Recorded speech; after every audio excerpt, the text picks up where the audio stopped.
back to another episode of Collector's Quest. I'm Tyler here with Johnny on Saturday morning, 8 a.m. for him. What's going on, Johnny? Hey, not much. Just been sitting around for an hour, hour and a half. Never mind. Nothing. Yeah, all right. I overslept this morning, Johnny. You overslept and you're 3 hours ahead of me. You do the same thing. I was up until like 3 a.m. playing RimWorld with my wife, okay?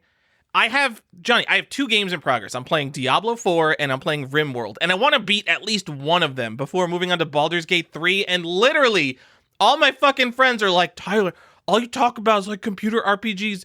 Tyler, you love fucking Baldur's Gate. Tyler, you love Divinity. Why aren't you playing Baldur's Gate 3? Let's talk about Baldur's Gate 3. And I'm not talking about Baldur's Gate 3. Literally, if I went on Steam, I probably have 12 friends who are in Baldur's Gate 3 right now. It's so frustrating, but I don't want, like, when you do that, then you never finish any game. And I hate just not finishing games, especially games I like, so.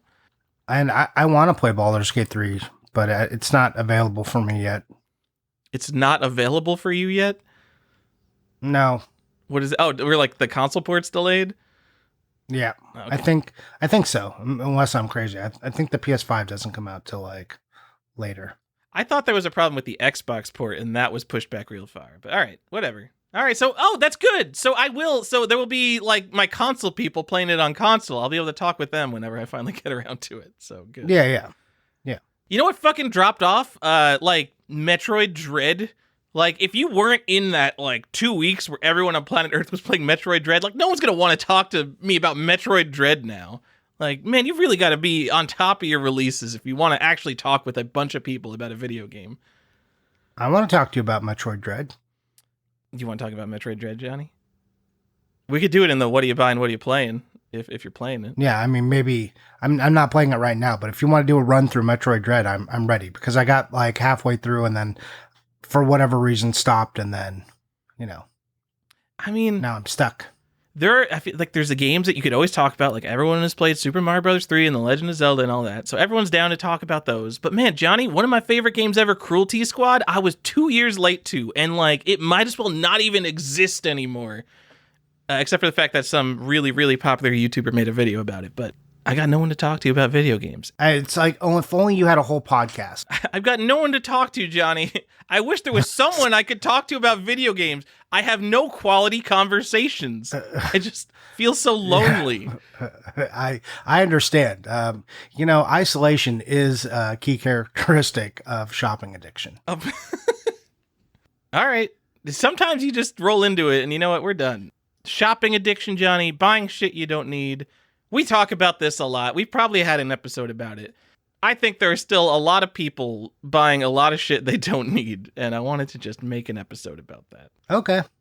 Myself included, Johnny. Oh, yeah, me too. So stop buying shit you don't need. So, Johnny, what are you buying? We're collectors. You gotta post your pickups. What are your pickups? You got a stack of 7 games to show me? It's been a week. You don't have 7 more video games you're gonna stick on a shelf? What are you doing?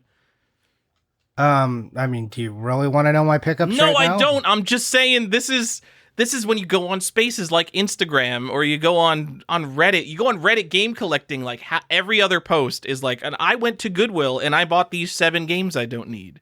And it's like, cool, I understand. Goodwill has really cheap games and like it's definitely a good deal. And there's going to be something in there that bolsters your collection. But just because a game is $2 doesn't mean you needed to buy it. Or like maybe you shouldn't be targeting and focusing your game collection just around whatever the cheapest shit you could possibly buy is. Yeah, I mean, this is a thing I've been saying for a long time, right? Like just because you can buy it doesn't mean it belongs in your collection. Says PlayStation Vita and Nintendo Wii collector Johnny Iucci. Yeah. See, you think that that's a crazy statement for me, but there are things that I actively do not buy. Name one American console, like one like that has sold over 1 million units that you don't buy. Like as a collection? Sure. Switch. Oh, I didn't realize that. Oh man, that's such a good answer, Johnny. Oh, you are cool. You know what makes it cool, guys? Not collecting Switch. Yeah. Because it's so easy, it's so tempting, it's so right there, new and fresh and exciting. There are cool games on Switch. Like I'm not opposed to buying some Switch games, but I'm not like I have to have it all.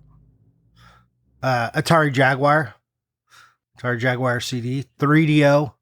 Those are cool consoles. You should get them. No, because who has that stuff? And now I'm Atari. going back to like, oh, but it's so rarish. Like, who cares if it sold over 1 million units? But with Switch, like, Johnny, the time to collect Switch is going to be when the next Nintendo console comes out, or potentially when the next non-backwards compatible Nintendo console comes out. I'm not sure what would happen if they made a Switch 2 or something. I don't even know. I don't look. This isn't a Switch episode, but I don't know if that's true.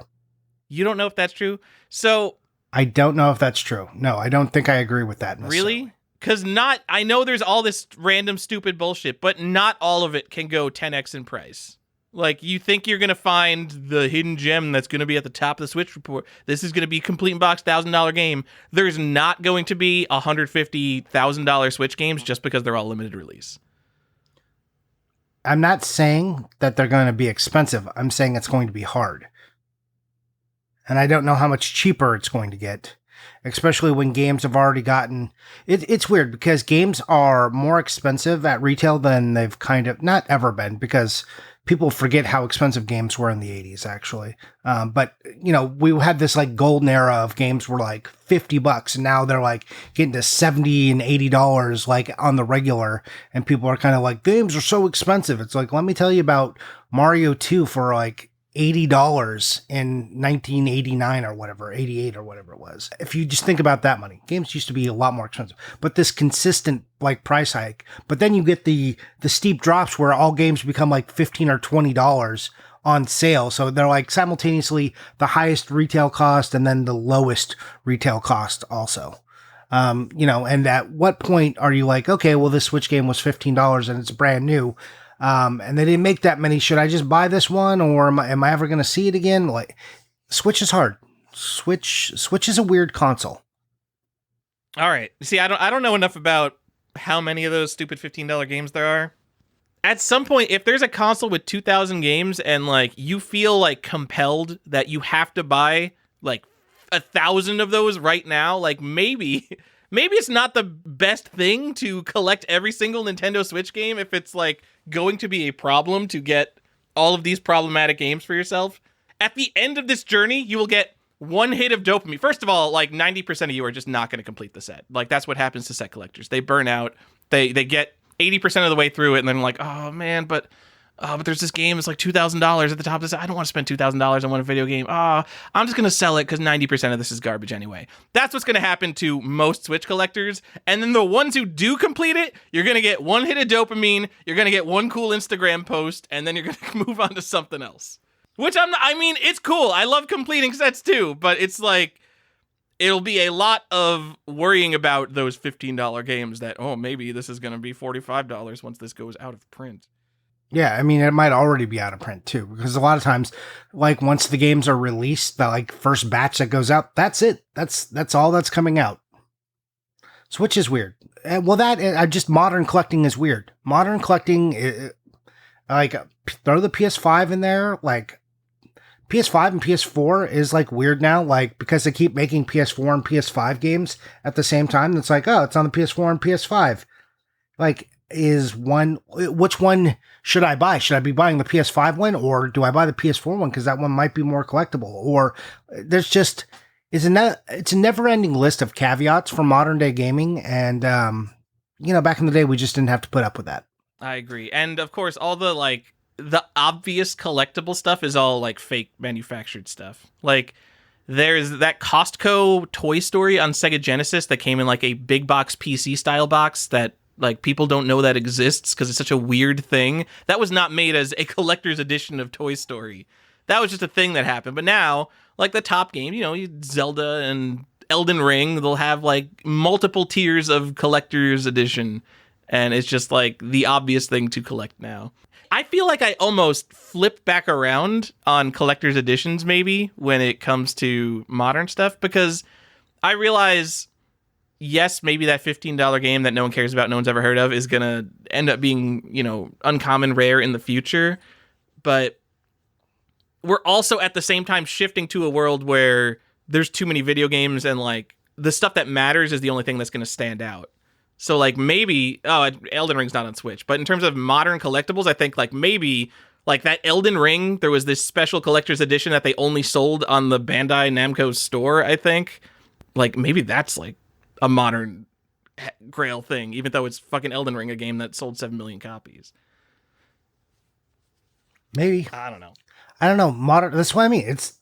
It's weird. It's hard. I don't know what the answers are, Tyler. I guess that's why people would call it speculation, Johnny, because we don't know how people in decades from now are going to look at the Switch library. Whereas looking back, even though, I mean, I realize things have gone crazy and changed in the last 3 years, but it is easier to look back at a console that is maybe 40 years old and try to guess, like, what games in there actually matter. And you know what's not going to make the cut? I'm sorry to say it. I know there's a lot of fans listening on Collector's Quest. Magic of Shahrazad is not going to make oh, come on. the list of NES games that stand out, and it's never going to pop. So that's the thing, like, so we know, like you know, the black box shit, like all the first party Nintendo stuff, like that's popping, but like everyone knew like that stuff was going to be remembered. And then you got like your Little Samson and your Panic Restaurant style stuff, and that's the stuff collectors have always gone after. And so there's those two things that you know, like, okay, one of these categories is going to have some level of importance going forward. But man, the Magic of Shahrazad's, like, if it didn't pop back then, it's not popping now, it's just gone. It's dead in the water. It's going to be forgotten by history. And that's what we have the benefit of looking back 40 years on. Yeah, there's so many games like that. I was putting on box protectors on like some Nintendo games that didn't have them, and I was just going through games, and there was a few I picked up, and I'm like, oh yeah, this is a Nintendo game. And I think about Nintendo games a lot, Tyler. You might be aware of that. Yeah. And when I like look at one, I'm like, forgot you were a game on the system. Weird. Okay. So even within collectors who are deep in it, there's an abyss where the shit, like, if I don't remember your Nintendo game, then man, it's hard for me to believe that game will ever matter. I don't know. I still think Castellan's day is coming, Johnny. Maybe because no one cares about Castellan. Now's the time to buy it, though. Got that sweet yellow box. Johnny, I got to get all the Nintendo games. You know what? I have some extra time right now. All I'm doing is recording a podcast. So maybe I should just go browse eBay and check on Castellan prices because, man, Castellan, just no one's thinking about it right now. I bet I can get a complete in box for like $35, Johnny. And I mean, I could get a nicer complete in box because there's not that many eyes on it. It would only be $35, and I do this literally every day of my life. And is it a problem? Maybe you shouldn't do that. Maybe that game doesn't matter to you or to your collection. So maybe you should make better choices. Johnny, I want to get into my first point. My first point of stop buying shit you don't need. Now that we've dumped on Switch collecting and/or said like Switch collecting is maybe going to be super interesting. Video game collecting, in my experience, at least I've been doing this a while, you've been doing this a while, and I think we would maybe have the same experience. It's death by 1,000 cuts in terms of you will be aware of 100 times more games than you could ever possibly buy. And not just be aware of like games. I mean, you will see cool shit on Instagram. You will watch a YouTube video that brings up like some hidden gem that you've never heard of. And you're constantly bombarded. If you're tuned into the community at all, you see cool stuff you don't have all the time. And some amount of that you want to go out and buy. Collector's Quest keeps talking about PS2 movie ticket variants, and they're only like $9 sometimes. I got to buy some PS2 movie ticket variants, stuff like that. You really do, though. Yeah, they're pretty cool. They're pretty cool. But I mean, at the end of the day, Johnny, there's 100,000 physical video games, 400,000 physical video games. I forget what the latest numbers are. There's a lot of physical video games, and no one has even nearly like half of them. Like The Last Gamer. These guys who you see have every video game, they don't have half of every video game. That's how many video games there are. So when you could buy forever, you could buy, $5 video games forever. If you just like keep going down the path of like loose Game Boy cartridges and Famicom and imports and PC games, you could just buy $5 games forever and end up with a pile of 20,000 video games that don't matter. And this is why I quit comic collecting, because the only comic I collected that mattered was Superman's pal Jimmy Olsen, Silver Age copies of that. But I specifically would go after the non-key issues because they were the only ones I could afford. I wasn't going to spend hundreds of dollars on an issue of Superman's pal Jimmy Olsen. And so at the end of my comic collecting journey, I have all these long boxes full of like fucking random Aquaman, fucking Jimmy Olsen, like just fucking garbage. Because I didn't want to spend the money on a key Batman comic, a key Superman comic, a key Aquaman comic. So I just had all this fucking garbage. And then I basically couldn't sell it when I wanted to get rid of it. I had to sell it as a lot because like what was going to list a bunch of, $6 comics individually. Yes. Yeah. I mean, it would have made my life into, I'd be a low end comic seller for a year. And like, and all those comic platforms, like the people who have all the dollar bin comics, when people buy from them, they want a seller who has 100,000 to choose from, not me who would have, a few hundred to choose from.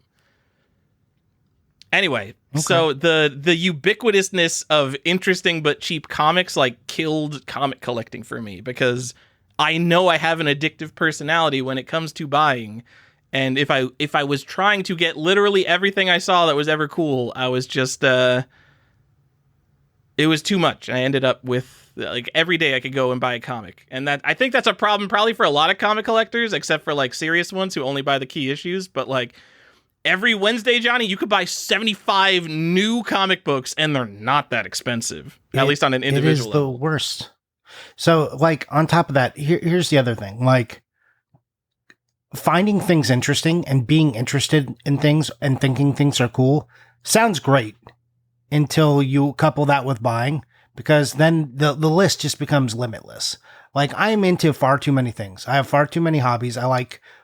It's like people think that I don't like things because I seem sometimes like a little bit like, oh, everything sucks and I don't like this stuff. But really, I like too many things, Tyler. And I can buy forever because so many things I find interesting. And you're right. If you look at comics, there's so like I love stories too. I love a narrative. I'm just like, look at all these cool stories and look at all these ideas. And with comics, you can throw out so many weird ideas because they are basically junk and they go in a bulk bin and it doesn't matter. And they're willing to try things in that realm because they've got space to do that. So yeah, it's a black hole. It is a deep dark hole. Just don't go there. I think more people. I mean, maybe I'm just speaking to people like us, but I mean, that's the people listening to this podcast. But people need to be okay with understanding something is like cool and interesting without buying it. And the ultimate example, I think this is going to become a Collector's Quest recurring theme. Ultimate example of this is Wizardry, Johnny. As important as Wizardry is, as much of a Tyler game as it is, like obviously I'm going to have a copy of Wizardry, but fucking no one cares about Wizardry. And most people who play it, even like old computer RPG people who play it, are like, man, that was hard. I really wouldn't want to play that again because Wizardry sucks. So you could be cool. You could be like, cool, that's a piece of history. Like a lot of RPGs spawned off that, but maybe I don't have to own it just because it is some part of the video game timeline. Which there's so many games in the video game timeline. Yeah, and unless you are a premier RPG collector and you want to own the history of RPGs, then yeah. How do you become a premier RPG collector? Oh, I know. You buy Dungeon of Doom for the Apple II. Check out my latest YouTube video talking about Dungeon of Doom. Yeah, good plug. That's how you would do it. No, you would make a list of all the RPGs that ever existed. Where did they start? Where did they end? And then you would start buying them forever and ever, Tyler. That would never end though, Johnny. There's a lot of RPGs alone. So even when you like cut it down that much, like that is such a narrow genre compared to the entire spectrum of video games. It'd be like, all right, RPGs, great. So you're never going to finish your collection. Great. Well, how would you narrow it down? You would say, okay, what are the ones that matter? What are the most important ones? What are the first ones? What are the most important ones? What are the most influential? And then which are my favorites? That's how you would narrow that. And then you would probably narrow further because you might go, oh, okay. And then you might also go, okay, I don't care about stuff outside of this. I only care within the timeline in which I play games. So you're like, okay, I'm only going to collect RPGs from the N64 forward because that's when I started. That's not me actually, because N64 that's a joke because there's no RPGs there. But that's how you would narrow. You might also narrow. You might say my collecting lifetime, because soon we're going to get to the point where video games are. I mean, we're already kind of there. They're too ubiquitous. They're going to have existed for, what are we at? 50 years of video games right now? Yeah. About of there seriously being video games, right? We're going to hit 60 and 70, and then we're just going to be in multiple generations of people having been around video games, and you're just going to have to start picking eras. Are you also plugging that YouTube video that I made? Yeah. Okay, great. Yeah, go check out Tyler's video about video game eras. That's probably it's not my best work. I probably disagree with some things I said. But Johnny, my problem has been for a very long time. I'm working on a set. Working on a set is already the problem. But let's say when I was buying the Xbox set, at any given point, I have 400 games that I don't have. And so, like, right now, I'm doing nothing on a Saturday morning. I could literally just be on eBay, and if I have any money in my bank account, that money could be going towards Xbox games. Tyler, hold on. Did you want to stop and just look at games real quick? Stop it. I have all the Xbox games. I don't need them. But there's some variants I don't have that I want. We literally started before we recorded, I was going through Yahoo Japan, and Johnny was looking at something we were shopping. We like looking at stuff to buy. We're collectors. Yeah. Yes. But any money I had, I would think okay, there's 400 Xbox games I could buy. I'm collecting the set right now, and anyone actively collecting a set is the most versed person in that market, period. I collected the Xbox set a few years ago now. If someone was halfway through collecting the Xbox set, they would be so much more in tune with what the market is right now than I am. I think I know, oh, these are some cool uncommon games that are really undervalued, but if you're in the shit, you know so much more than me. So I have money in my bank account, and I know the fucking World Racing 2s, the NBA 2002s of the world are the kind of cool, sexy, uncommon games. And so I could just spend all my money on games like that. And the second my paycheck hits my bank account, I feel it's a better investment for me to go after this stuff I think is undervalued than to, save my money like a normal adult human is supposed to do. Johnny, how do I prevent doing that? How do I because I feel because I'm in tune with the video game market, I could constantly buy things that I think are undervalued just because I have the money to do it and because I'm super tuned in. How do I basically not do that? Especially if I'm a set collector. Okay, here's one simple trick to help you save your money, Tyler. Uh-huh. I'm like a bad ad at the bottom of a website. Tyler, you realize that video game collecting is not investing. And that your money, whatever money you would think that you would put in that game, and then you're I'm going to 2x this money, would just be better spent being put into a high yield savings account. You'll make more money.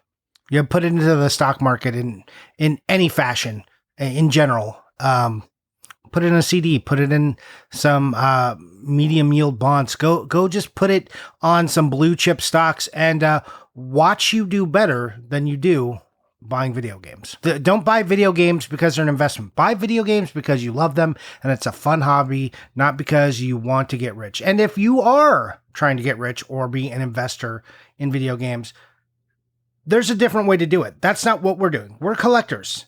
If you're a collector, you're not you can do investing and you can do collecting, but they are not the same thing. And the mechanics do not operate the same way. Johnny, I don't think you understand that the World Racing 2 on Xbox I bought, it's the nicest complete in box copy. It's sealed. Oh yeah. It's a sealed copy of World Racing 2. Oh, I think this is going to be I think people are going to realize there aren't a lot of these out there. And I only spent $40 on it. And I think it has the potential to be, a $200 game one day. Hold on. Whoa. Hold on. When did you buy that? I just bought it right now on eBay while we were talking. Oh, really? I hope that's not true. No, I'm just doing a bit. So you can refute me. Yeah, well, I was going to say, I do you have an actual example of a game you bought that you thought would be a good deal? Because I would love to go to eBay right now and search what it's selling for. Sure. I bought, Flint Hook. I was worried, this is a bad example because no one thinks Flint Hook was going to be worth anything. I was worried that it was a cool indie pixel art platformer, and that if I didn't buy it for whatever the full price was, $30, I would not be able to get it. And that was, when did Flint Hook come out? 4 years ago, maybe? I could get a brand new copy on eBay for less than $25 shipped now. It's literally, people have lost money on Flint Hook. But I feel like this is almost a bad example because this is like the worst you could possibly do is buying limited run. Well, look, to be fair, this is when Switch games were new to. So here's what happened. Limited Run announced when they were doing Switch games and they were like doing pre-orders and stuff. And Flint Hook is the third game in this instance. So it's the third one. I'm gonna give you some embarrassing news, Johnny. I bought the PS4 version because Switch is an underpowered piece of dog shit, and I won't even buy indie games on it.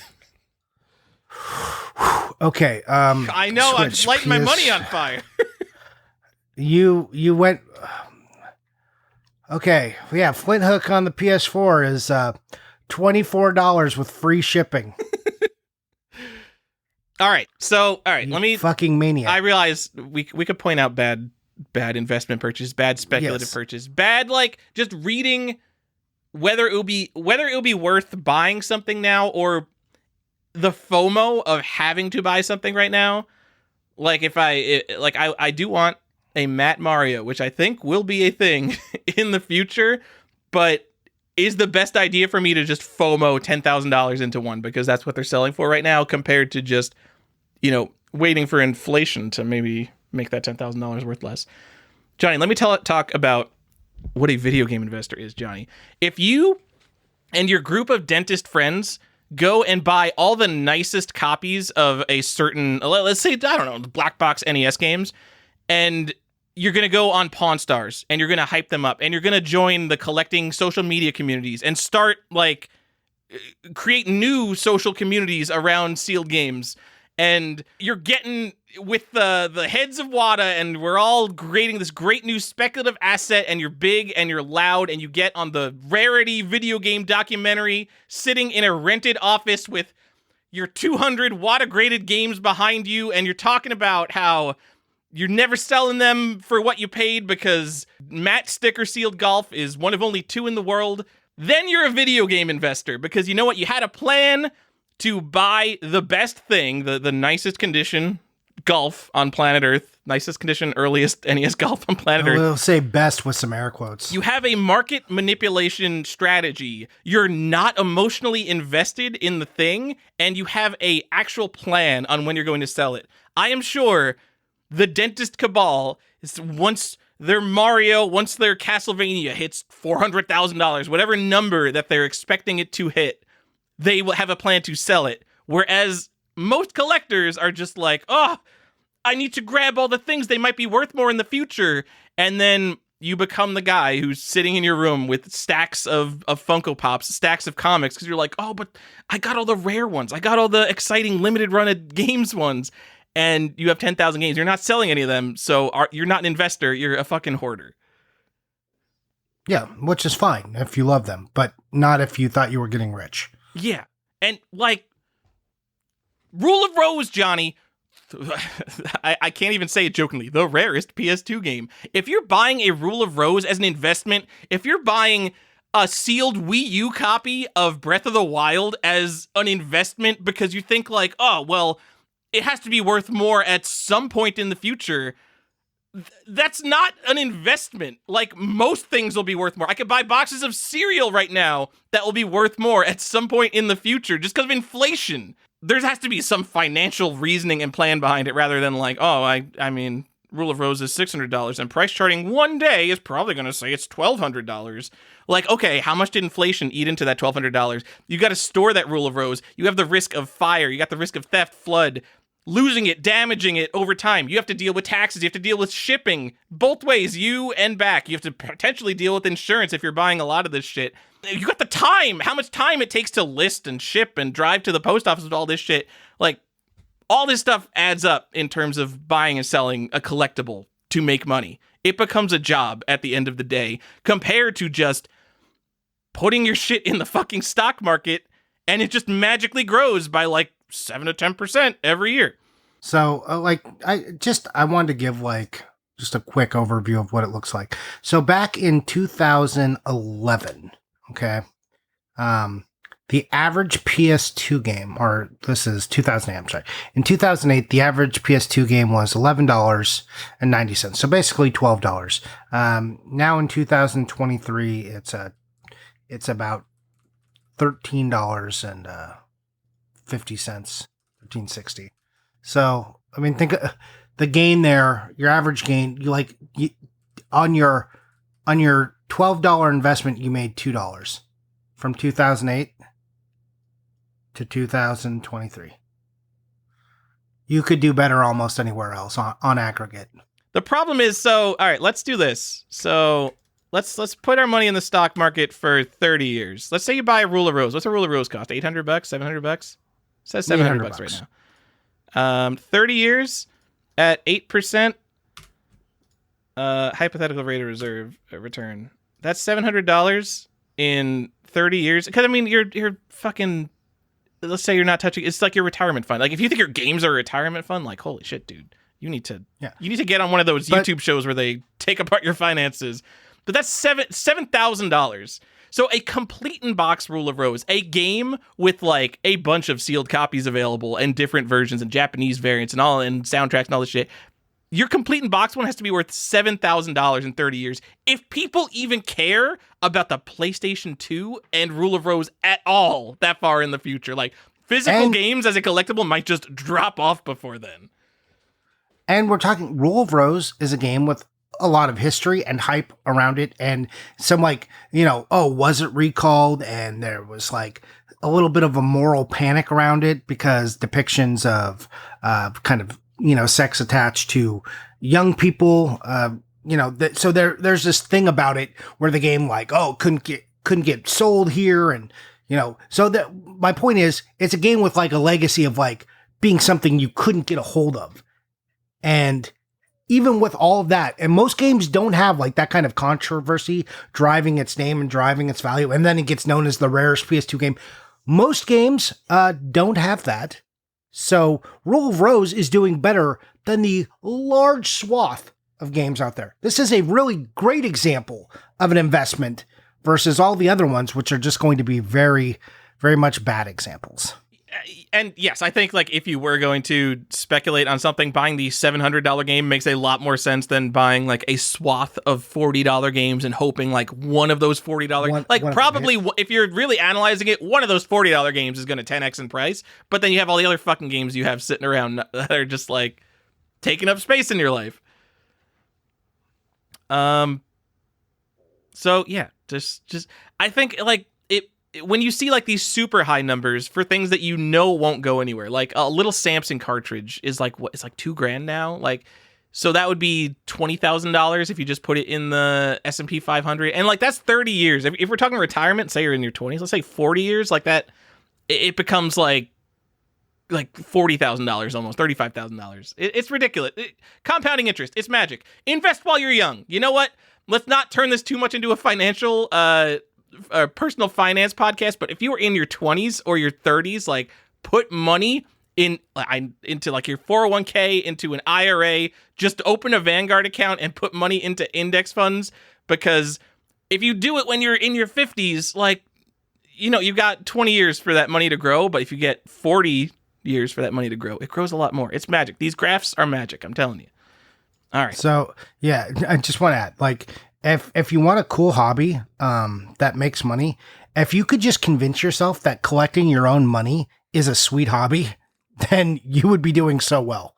You would be doing so well. The richest, all the fucking like billionaires, your Elon Musks and your Jeff Bezoses and Bill Gates of the world, they didn't like get money. Like Bill Gates isn't rich because he bought like Da Vinci's Codex or something. Well, something that's going to increase in value. I only spent $10 million on it, but maybe I could sell it for $700 million one day. He got rich because he collected money. Because these people they have stocks and they influence politicians. Their hobby is just getting more money. It's not buying shit. Fucking Warren Buffett lives in a tiny house because he doesn't give a shit about his house. He gives a shit about how much money he has. Yeah, well, I mean, these are like weird extreme examples. I know. I don't want to put that out there. Like, if you just stop buying that Starbucks, you'll be saving the money and you'll be doing so much better. Because that's like a sucker's ploy. And then also comparing anybody's amount of money to billionaires. There's a lot of good videos comparing $1 million to $1 billion because people truly don't understand what a staggeringly large amount $1 billion is. But as far as investing your own money, if you were only looking to get ahead, this is like at the investment level. Like if you're only looking to get ahead and get money, there's just better ways to invest your money. There are a lot better ways with proven track records that are going to do you better than video games. That's not what we are, and that's why we're not an investment podcast. We are a collecting podcast. Yes. So if you're not buying like the literal nicest copy of a game and you don't have a plan to sell it, then I'd really reconsider like, what are you actually putting your money into? Because I think maybe like having the nicest copy of Super Mario Brothers on Earth, or the fucking $100,000 Mario, the only gloss sticker, like that makes sense. They have a plan. They have an LLC or something set up. Obviously, Johnny, they might be manipulating the market.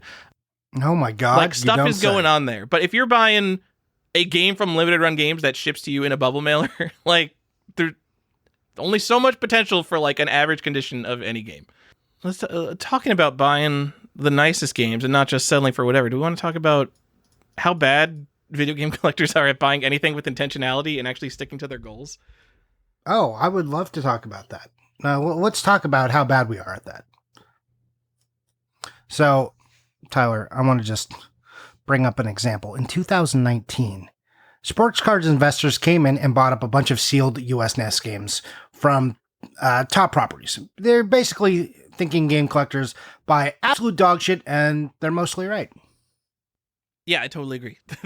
They went and they're like, Mario, Zelda, Mike Tyson's Punch-Out, Mega Man, and like the NES people are over here like, no, dude, I'm telling you, Flintstones 2 and Bubble Bobble Part 2, They're the games. They will always be the games.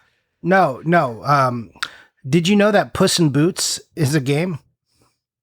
That's one I forget about. It's a very easy game. Hard to lose that game. Yeah. Did you know that's also like Around the World in 80 Days in Japan? I did, because it's weird because you're in like a hot air balloon in that game. Yeah. Okay. What the fuck? And these are two classic stories. And you know what? They don't matter, Tyler. They don't matter at all. Like you could barely remember that was a Nintendo game. That's true. I didn't realize they're both books, right? That's so weird. I didn't realize that. Yeah. Ooh, good. Yeah. And they both have movies about them, Tyler. Multiple movies. Yeah. Wow. So even if a property is big, or might seem like, you have to buy the important ones. Just because there's a book or a movie, like that doesn't always necessarily matter. If you're not getting the most important stuff, then you're doing it wrong.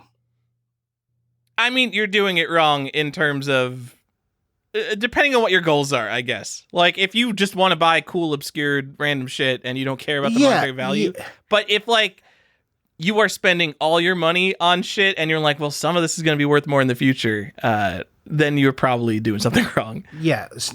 Well, I'm talking about people. It's like the kind of the game collector mentality where it's like, I'm just kind of buying everything. Like you don't have to buy everything. And I think that's really our point right here, about being intentional. You don't have to buy everything. Pick the important things, pick the things that mean something to you to buy and collect. Okay, don't just buy it because it's there, or because, I heard this was a good one, or I know this one's got a movie, so maybe it'll one day do it. Because that's like shit I talk myself into all the time. Don't do that. Just take a second, make a better choice, think it through, and really, I mean, being intentional is all about having goals. Really, right, Tyler? Like, if you don't have a goal, then what are you doing? So try and line your goals up with your purchasing, and you're going to be doing better than most people who are collecting. And I guess when you're making goals, and I realize there's no end for collecting, that's the problem with collecting, but like try to imagine what you want your collection to look like in the end. And maybe this is just because I have so many friends that live the life I do, where like half of our collection is sitting in stacked cardboard boxes because like we have more shit than we can even display.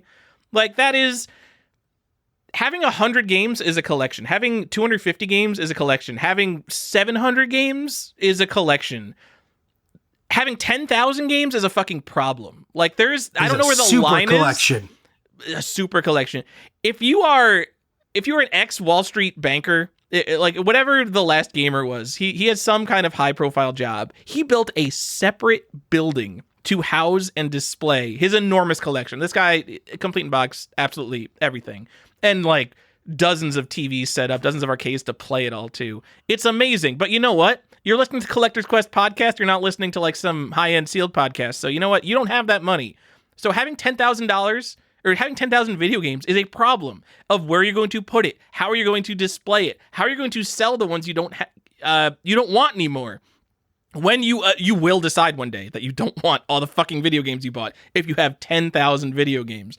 So the best thing you could do is not put yourself in that situation to begin with by kind of figuring out over time what you want the end of your collection to look like before you start.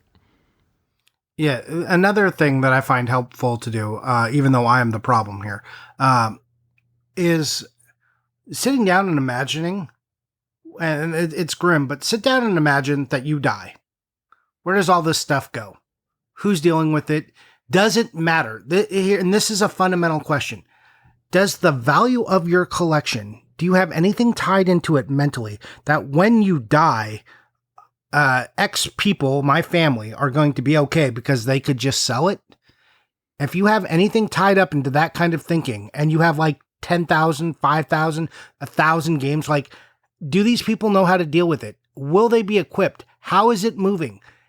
You have to like really consider that as a true life thing, especially as, my generation of collectors. I know my old men are out there with me, and all the Atari guys older than me are really thinking about this as they get their colonoscopies. They're like, oh, I could die soon. What the fuck is going to happen with all of these games? Where are you putting them in, and like, who are you putting the burden on to deal with this? If you're doing just fine, like if you're like, oh no, like this isn't my investment, this is just bullshit. And if I die and my wife or kids, sell this for pennies on the dollar, it's not going to matter because they're taken care of. Cool. You're good. You're fine. Don't worry about it. But if you're like, oh God, they're going to like, it would be really good for them and it would help change their lives and make it a little better if I died, they could suddenly sell all this stuff. That's an issue. So, like, really evaluate where you are there. If you have that mentality, you have never inherited a collection before. If you think that you're going to pass down your collection to your kids don't want your fucking shit. Unless you have specifically raised them to be like, I love Atari games. I played Atari games with my dad all the time throughout my childhood. I have a huge connection to Atari games. Your kids don't want your fucking PlayStation 2 games because that's what you grew up with. Because guess what? Kids want what they grew up with.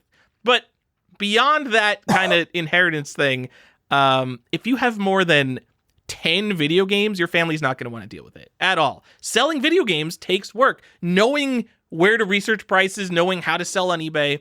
No one wants to do that for like the smallest amount of video games, let alone if you have 1,000 video games. Especially if you are a variant collector. Like, yeah, exactly. Like especially. I have like a document of like the stuff that I think would be worth the most money, just so I could be like, please, like if you can't get in touch with Johnny or one of my friends and I die, like just make sure like this shit gets sold correctly, because I realize 95% of my games, if I died, are just getting dumped in the trash, basically. I'm not too worried if I die, because literally, if I die, Ada's coming to you, and you're going to have to sort through all this shit and figure out what all my stuff is. Going to have to quit my job and then sell your collection. Great. Yeah, it's going to be great. You better hope I don't die. That's going to be a really big burden on your life. Tyler, aside from my own self-interest, I hope in general that you don't die. So here's a funny story that just happened yesterday with me and my son. My son, if you guys don't know, he is 4.5 years old, 4 3/4, whatever. He's under 5 years old and above 4 years old. He comes up to me and he goes, "Hey, Dad." I'm like, "Hey, bud." It's like, "You could give away your games. You could give away these ones." And I'm like, "Oh, could I? Why would I do that?" He's like, "Because you don't play them." And I'm like, "No, buddy, that's not really how this works." He's like, "But you don't play them. I've never seen you play these." I'm like, "Yeah, I mean, it's not really about..." Has he been browsing Reddit? What's going on? Yeah, I'm like, I'm not really, it's not really about the playing. Well, because he gets taught in school, like, you don't need to keep things that you don't need, and it's good to give things away. because he came up and he told me, he's like, I could give away these toys because I don't play with them anymore, and I don't need them. And I said, that's a really good idea. And that's where he's like, yeah, now you could give away your toys, Dad, like all these games that you don't play. And I was like, oh my God, get this poison out of your brain right now. Keep all of your shit, bro. Like, knock this off. We don't ever have to give anything away. No, I'm kidding. It's so but funny he didn't how really come up and say that to me. I was just like, you are, what is he's happening? being like raised right. Yeah. Telling you, Dad, you're living your life wrong. I learned how to be a good person. You don't need this stuff, Dad. Yeah, I'm like, are you gaslighting me right now? What is happening? Get out of here. This is not, I didn't raise you like this. No, it was very funny. But I mean, to put it into perspective, like, what are you doing with this stuff? Where is it going? And will anyone care? The answer is, this is your hobby, not their hobby. Okay? Remember that. This is your thing. It's not their thing. They are not, even if you're like, oh, my wife loves that I collect games and she doesn't mind and blah, blah, blah. Look, you are 1,000% more engaged than they are. Okay? Like, just remember that. And like, unless they're in there with you, unless you're like on dual screen monitors and you're both like browsing separate pages, like, oh, have you seen this auction? Unless you're going back and forth like Tyler and I, unless Tyler and I were spouses, it isn't working the way you think it's going to work. Okay. I got to bring up my grandpa, who was a collector, because this is kind of a horror story. This probably could have set me up for life if my family handled this correctly. My grandpa was a coin and stamp collector. And like, he was 80 years old when he died. Like, he was collecting throughout like the 50s and the 60s. And so he just had a shitload of coins all over the world, and he had a stamp collection. And every year with my grandpa, we would go to stamp conventions just to like, because stamps are awesome, because like I'm a kid, like you could literally buy like bagfuls of stamps for like $2. So like it's fun to sort through stamps as a kid. You feel like you're collecting with your grandpa. When he died, my family just immediately, they're like, we got to get rid of this shit. We got to pay for the funeral. That they sold his stamp collection for $10,000 flat to a dealer. If a dealer offered them $10,000 for the stamp collection, like this nice round big number, that stamp collection was worth so much fucking more than $10,000. And then on top of that, because I know I tell that story a lot, just recently, like 2 years ago, maybe 3 years ago, my family sold his coin binders at a garage sale. My grandpa just collected silver fucking coins. This is these are adults that presumably live in the real world and understand like coins have value because they're precious metal. They sold silver coins at a garage sale. Like, that is how much your family does not give a shit about what you collect. Your fucking family is a YouTube video where they're like, I can't believe this garage sale haul, guys. That your family is a video right now on YouTube somewhere. So, like, that's the only reason I can't be mad. I feel like it's karma for all the amazing deals that I've gotten over the years from, like, basically people who don't know what they have. And, like, not even in person, just, like, online when I find, like, mislisted stuff or stuff that no one bids on. That's amazing. So, yes, that karma came back to my family, and my family became the people who, like, way undersold some shit. But, that's what's going to happen. The reason you can actually get all those deals at garage sales is because people don't give a shit and they don't know what they have and they're not going to look it up. And they don't care. Like, and that's the other thing. They don't care and they want it gone. Exactly. Like, it doesn't, you've dreamed your whole life about how, oh, these 10,000 games, like, even if you just like do like stupid math, like, oh, I've got 1,000 games, just pretend they're worth 15,000 or $15 each. And like, that's a nice $15,000 nest egg I'm sitting on. One, it's going to take you like half a year to sell them all, and two, your family doesn't care as long as like your family is set and their life continues on as normal. Like, that's not an exciting prospect to them to have a part-time job selling your old collection for months. Yeah, I mean, and then there's the other reality of that too. If your family is not set and this is like the thing you're doing, then you better just make sure that they know what's going on. Like, you better make sure they know the score if this is going to be required to set them up, right?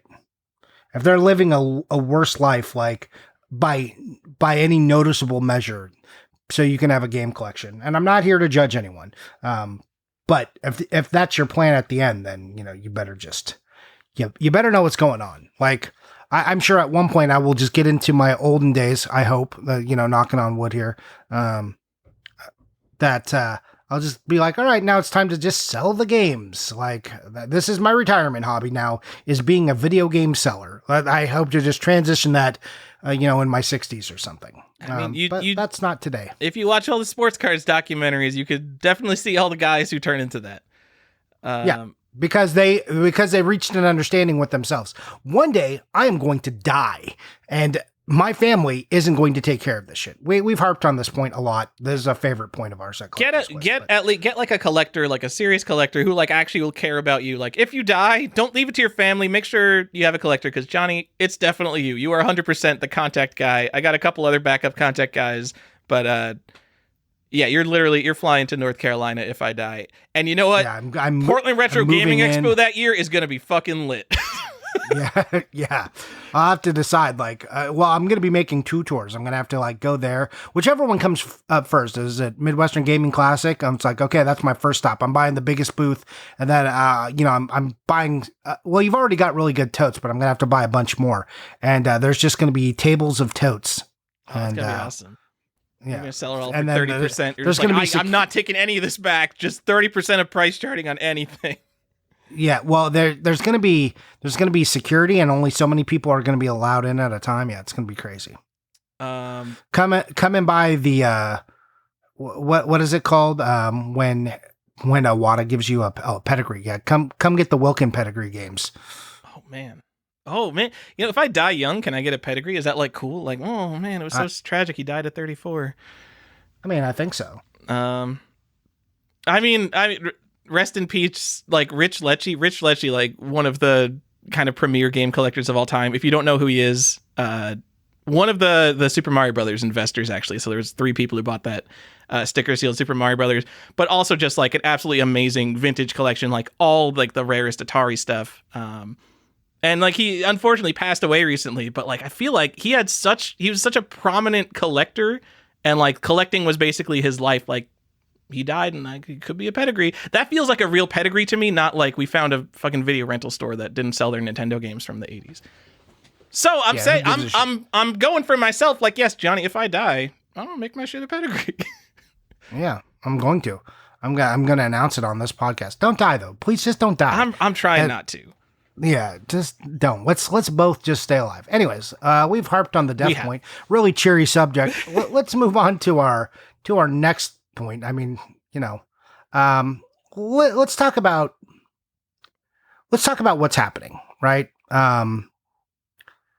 When you buy a game, what are the why are people buying games they don't need? What is it facilitating? Johnny, it's because I have done this. I've done this for years, for a very long time. It's because, Johnny, when I just go on eBay and I click a bunch of buy it now, it's because I'm collecting a set or something. Every day I come home from work and there's a couple packages sitting at my door, and it's oh, video games. That's what I collect. This is the best. And I open those packages and it's dopamine. Yes. NFL Fever 2003. I don't have this one. And look, this one has the registration card, and I get that hit of dopamine right after coming home from work. And then I open the other one, and it's oh man, Blinks 2. Yes, everybody needs Blinks 2 for the Xbox. That's technically a character action game. That's a Microsoft character. Oh, that's so cool. And then I stick it on my shelf. It could be a mascot. Yeah, it's a mascot. So stick it on my shelf. I'm never going to think about those games again until I bring them up jokingly on a podcast 10 years later. But it's for those hot hits of dopamine, Johnny. And when you buy especially if you buy low end stuff, it's just constant hits of dopamine. Oh, that stream is thick and never ending. Yeah. So we do a rundown usually, not every year, but most years we do a rundown at the end of the year, and we talk about how many games we bought, right? Or am I the only one who normally does that? Now you usually partake in that with me, right? I have not been keeping good track of my games since COVID started, so you probably same, and I think that's why we didn't do it last year. But we'd go through and it's okay, this year my collection went from X number to this number. That means I bought, and the number is always over 365. It's always over 360. Yeah. So, and sometimes well over. So just think about that. That means on rate, I'm getting a package every day. And I'm just woo! Yeah! Keep feeding that addiction. Just, right into the veins. Right into the pleasure center of my brain. Give me that dopamine Reward City. Oh yeah. So you know, it doesn't always need to be like that. And see, here's the problem, and this is why like set collecting kind of facilitates that in the worst possible way, because you're buying this low end shit, and it's like you got this constant stream of games. Because the truth is that like $2,000 game maybe you bought, or $500 or even $100 game you bought, it's probably providing you nearly the same amount of dopamine. And so while it's cooler on your shelf, the pleasure center of your brain can hardly tell the difference. Yeah, definitely. But I mean, if we're talking about buying like a $200 game versus $102 games, it takes you the same time. It's probably easier to sell your $200 game and get like most of what you have into it. And you're not going to sell those $2 games. You're just going to sit around until you like donate them to your friend. You're like, God, I don't want this anymore and I can't sell them. Yeah. No, I just want to talk about the mechanism that like, this is the thing that's happening. It's like, and that's cool. That feels nice. But like in the end, like, again, like Tyler was saying, one $500 game versus, 10 $50 games, the one $500 games. So, and like $50 games are good games. That's like, oh, those are some good ones. But one $500 game, way easier to move, way easier to deal with in your life than a bunch of $50 games. Now, turn that $500 into $10 games and see, now here's where the problem lies. And now you start to look like a set collector.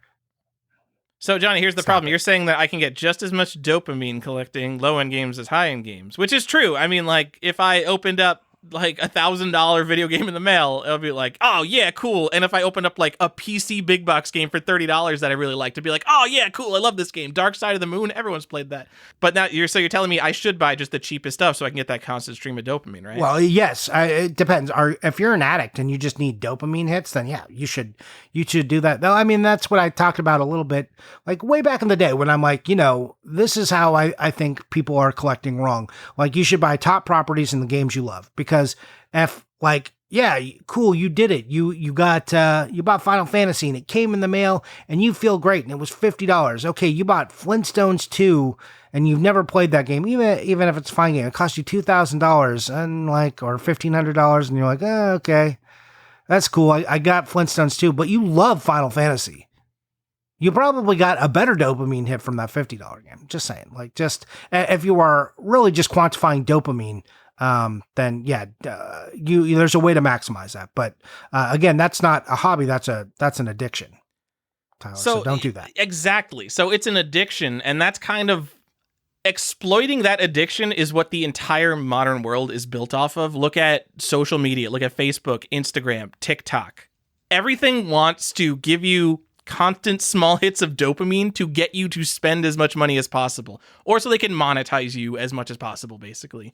And doing like sitting and scrolling TikTok for 6 hours, it's the same thing as going and buying a video game every day, because you get that dopamine and it reinforces the behavior, and you're just going to keep wasting your fucking money on video games. Video games have like a space problem. Like, I think this is an even bigger problem for card collectors, because there's like a theoretical limit to how many video games you could store. If you collect trading cards, if you collect Pokemon cards, you could have 100,000 Pokemon cards. I have like a bulk Magic bin. Like, I don't know how many bulk Magic cards I have. Probably have 20,000 bulk Magic cards. You can just go forever, Johnny. Yeah, but at least that doesn't take up that much room. Exactly. I mean, so I guess it is kind of less of a problem in your life in that case. Yeah, I mean, cards take up very little room. They also don't display nice, and it's like hard to share that with anyone. And again, if you have a cool hobby and you can share it with people, then that's awesome. But yeah, if you like, again, we're not saying don't buy games. That's not it. That's not what we're saying at all. Like, we're just seeing back to the intentionality. What are you doing intentionally with your games? Why are you spending the money? Like, did you need that game? Did you want that game? Does it further your goal? What are you doing? Right? Like, one of the first things we ever said here was like, have a goal. Have a goal. What are you doing? Have a plan. And then, you might be like me and have had a goal for years.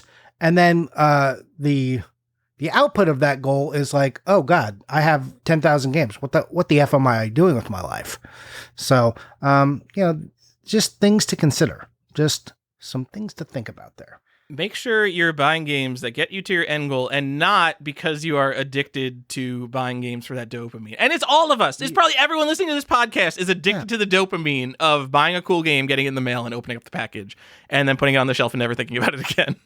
Tyler, I love mail day. Mail time is my favorite part of the day. It's like, oh yeah, what's coming in the mail? Sometimes, like I have all these things now that like tell me what's coming in the mail. Sometimes if I want a little surprise, I don't look at it, so I don't know what's going to arrive that day, and I just open it up and I'm like, woo!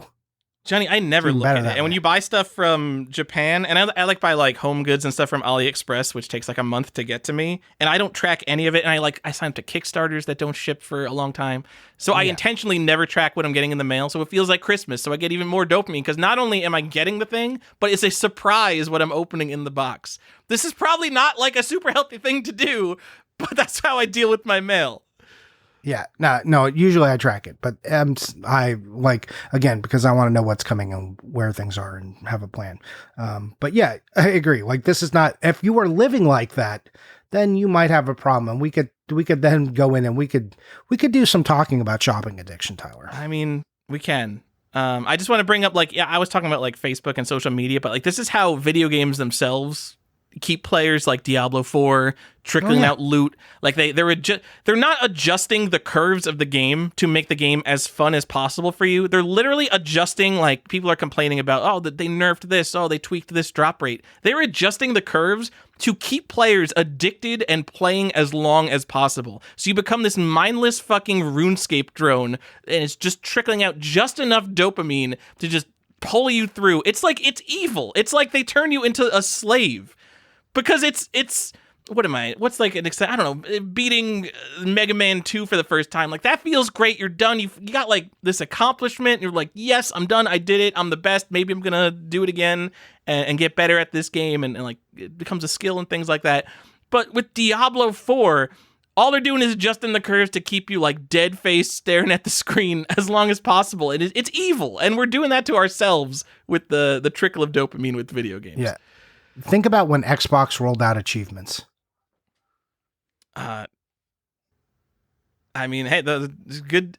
I hate achievements so much. All the achievements are worthless. All the achievements are like, you did it, you unlocked mechanic. But yes, it's that little thing of dopamine, like, oh, I'm better than everyone. And I look at my Steam achievements and I'm like, oh, only 2% of people have that achievement. Look at how cool I am. So I actually think achievements have like kind of lost their way a little bit because it used to just like reward you for playing the game. And now it wants you to like go do all this weird stuff. And I think it should do both, right? But like to keep you progressing from the game, it should give you a little badge like, oh, you made it to this part of the game. Good job, buddy. Like keep me going. Just keep that carrot moving and keep me after it. But now they're like trying to get obscure. I think they forgot. They like some games like they're like, no, we want to make like our achievement list. It's like, oh, bro, you forgot what achievements were for. Like, it's not about elite status. It's just about keeping the carrot propelling me forward throughout your game.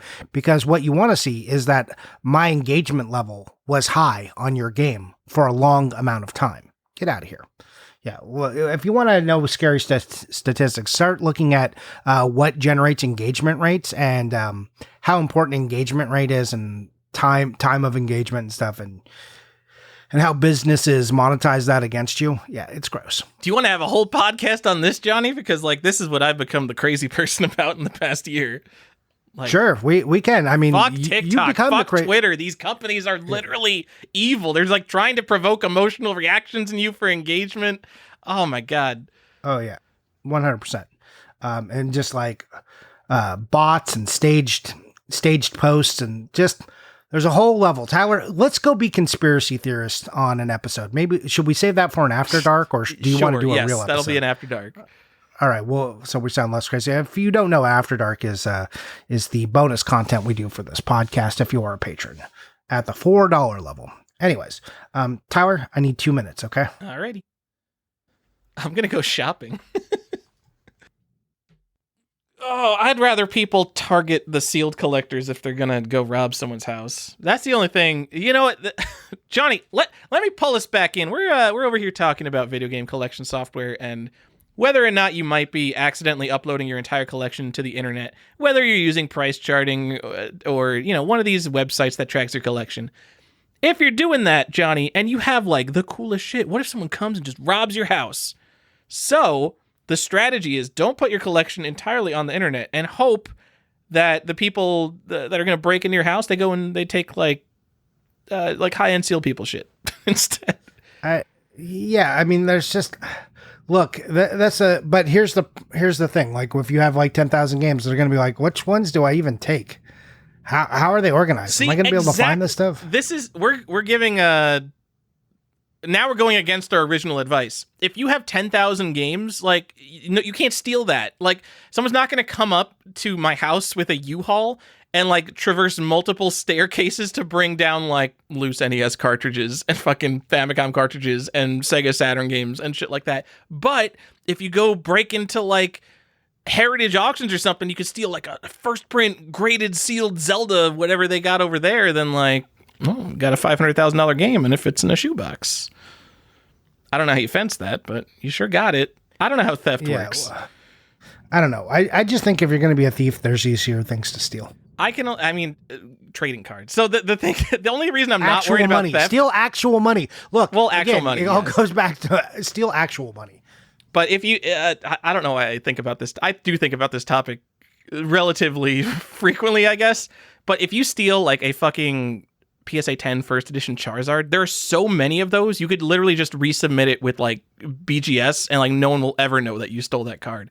If you steal a sticker sealed Golf that there's only like 2 of and both of them are owned by the same guy, like if that comes back to market, there's going to be a ton of scrutiny on whoever's selling that, which is why I'm not too worried about someone breaking into my house and stealing Sega Saturn games, because you could just go steal trading cards, which are so much easier to steal. You could take so many more of them. So if any thieves are listening to the Collector's Quest podcast, I'm encouraging you to go find trading card collectors and break into their houses.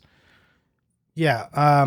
There's also just like the people who steal art like that. That's like a real weird thing. But there's a whole market for people who just buy stolen art. So, until video game collecting is that, you're going to have a hard time if you steal like items that are too unique. Yeah. The only really big heist I could think of in video games, I don't know how we got on this topic. This is my fault. But trade-in games, their safe got broken into. And they were specifically targeted for their safe by like some crackhead for some reason who was thinking about buying graded video games. But like the really nice like Atari stuff got stolen. Like all this stuff that's like kind of unique. Like there's more than one copy of like sealed Atari games. But when those things came up for sale, they tracked the guy down because it's like, who the fuck is selling the exact sealed Atari games that were stolen from trading games? Obviously, these are the stolen copies. If you get some Steph Curry rookie cards, there's probably like 4,000 more of those out there. Yeah, I talked to Jason a little bit about that. So I think like, yeah, he got some of it back, but not all of it. Yeah. There was like there's a whole bit of drama. I think they were going to produce something about the whole drama. I don't know if that's moving forward or not, but there was something going on there. So you have to ask him about it. But you know what, Johnny? No one's gonna steal my stocks. No one's gonna steal my 401k. No one is stealing your stocks. So you want to talk about what you can actually do with your money if you're worried, like if you just need to be spending money and getting dopamine hits. Like I feel like we talked about this a little bit, but do you want to know what you can actually do with it? Shit, no. Does buying stocks get me dopamine? Because it doesn't, Johnny. Is that supposed to? It does though. If you see it go up. Okay. Yes. If you check in over time, like if you check your 401k. Like monthly, it's not even going to go up enough to give me that dopamine hit. If I check it like a year later and it's like thousands of dollars more, it's like, oh, look at me, I'm doing it. I want that constant dopamine, Johnny. I want TikTok. I want to buy Xbox 360 games and get them in the mail. You need to fix me for that. I can't help you. Okay, I'm not actually buying Xbox 360 games. Do you remember what we were talking about? Yeah, we were just what you ended on is what we were talking about. Johnny, I just want to bring up the point that we haven't brought up yet, but it is a bullet point on our show notes here. A big game collection just 100% doesn't matter anymore. The days of that being clout are kind of over, right? Like, yes. Well, that's part of the dopamine thing. Like, oh yeah, and like if you have this collection, you go on Instagram and you post it, and you've got clout. That's less of a thing, especially as like Instagram has moved away from being picture based and more into reels and shit. you know, you're just like less people are going to see your one-off pictures. You have to have a whole production and a show about your collection now. You got to create a narrative. I think in 2007, that was when my collection hit 1,500 video games. I remember that was like a goal that I was going for, 1,500 video games. I thought it was like the biggest collection in the world. And like, to be clear, not only was stuff a lot cheaper, but like we're talking loose Nintendo games. This was counting like jewel case PC games. Like literally anything I had that was a video game that I found at a fucking flea market went to this database. And eventually it hit like the number 1,500. And I thought, man, I'm big time now. But every game collecting YouTuber, anything, you look at anyone on YouTube, they have a giant shelf behind them, and it's probably full of, like, you know, like PlayStation and PS3 and Xbox 360. And, you know, it probably has like old Nintendo stuff too. But having 2,000 games that you could put on a shelf and make like a really nice YouTube background, there's too many games now that it's not. I'm not saying it's not impressive, but it's not difficult to get 2,000 games because it used to be, if you were like one of these super collectors and you had, say, 5,000 games, you know, 20 years ago, let's say in the 90s or early 2000s, there are only so many games that to have that quantity of games, having 5,000 games would imply that you have so much good shit because there just aren't that many games that someone would want to collect. Whereas, you know, 20, 30 years later, all of a sudden it's like, well, you know, there's tens of thousands of video games out there that no one wants. So what does it matter that you have 7,000 video games? I'm not shitting on big collections. I'm just saying your goal should not be to just have a numerically big collection. And yes, everyone says quality over quantity, but I think it is an important point to rehash. I like the way you put that. You're not shooting for a number. Okay, a number isn't the goal. A number isn't the goal. So if you've got an idea in your head that I just want to have 1,000 games, that's a bad goal. I was a teenager when I was doing it. My brain was not fully developed, but yeah, that was a stupid goal. Yeah. I mean, look, people still have goals like this, you know, and people still get like, oh man, I'm going to have 100. And it's like, that's cool. And like people would post, like back in the day on Nintendo Age, you'd see people post like, oh, I hit 100 games today. I hit 1,000 games. And it's like, that's cool as like an offshoot, but don't make that that's a neat milestone when it happens, if it happens for the right reasons, but don't make it a goal to happen. Make it make it a thing that happens in the background of your goal if that needs to be a thing. Like when you get to 100 games or 1,000 games, or if you unfortunately get to 10,000 games, then reassess your life. To be clear, I really like the opposite of this. I've seen a couple people say they have like a certain size shelf and they only want to get as many video games fit on that shelf. So I have one friend who literally his entire video game collection is on like an IKEA bookcase. I forget what they're called, but like he won't, if he, Billy?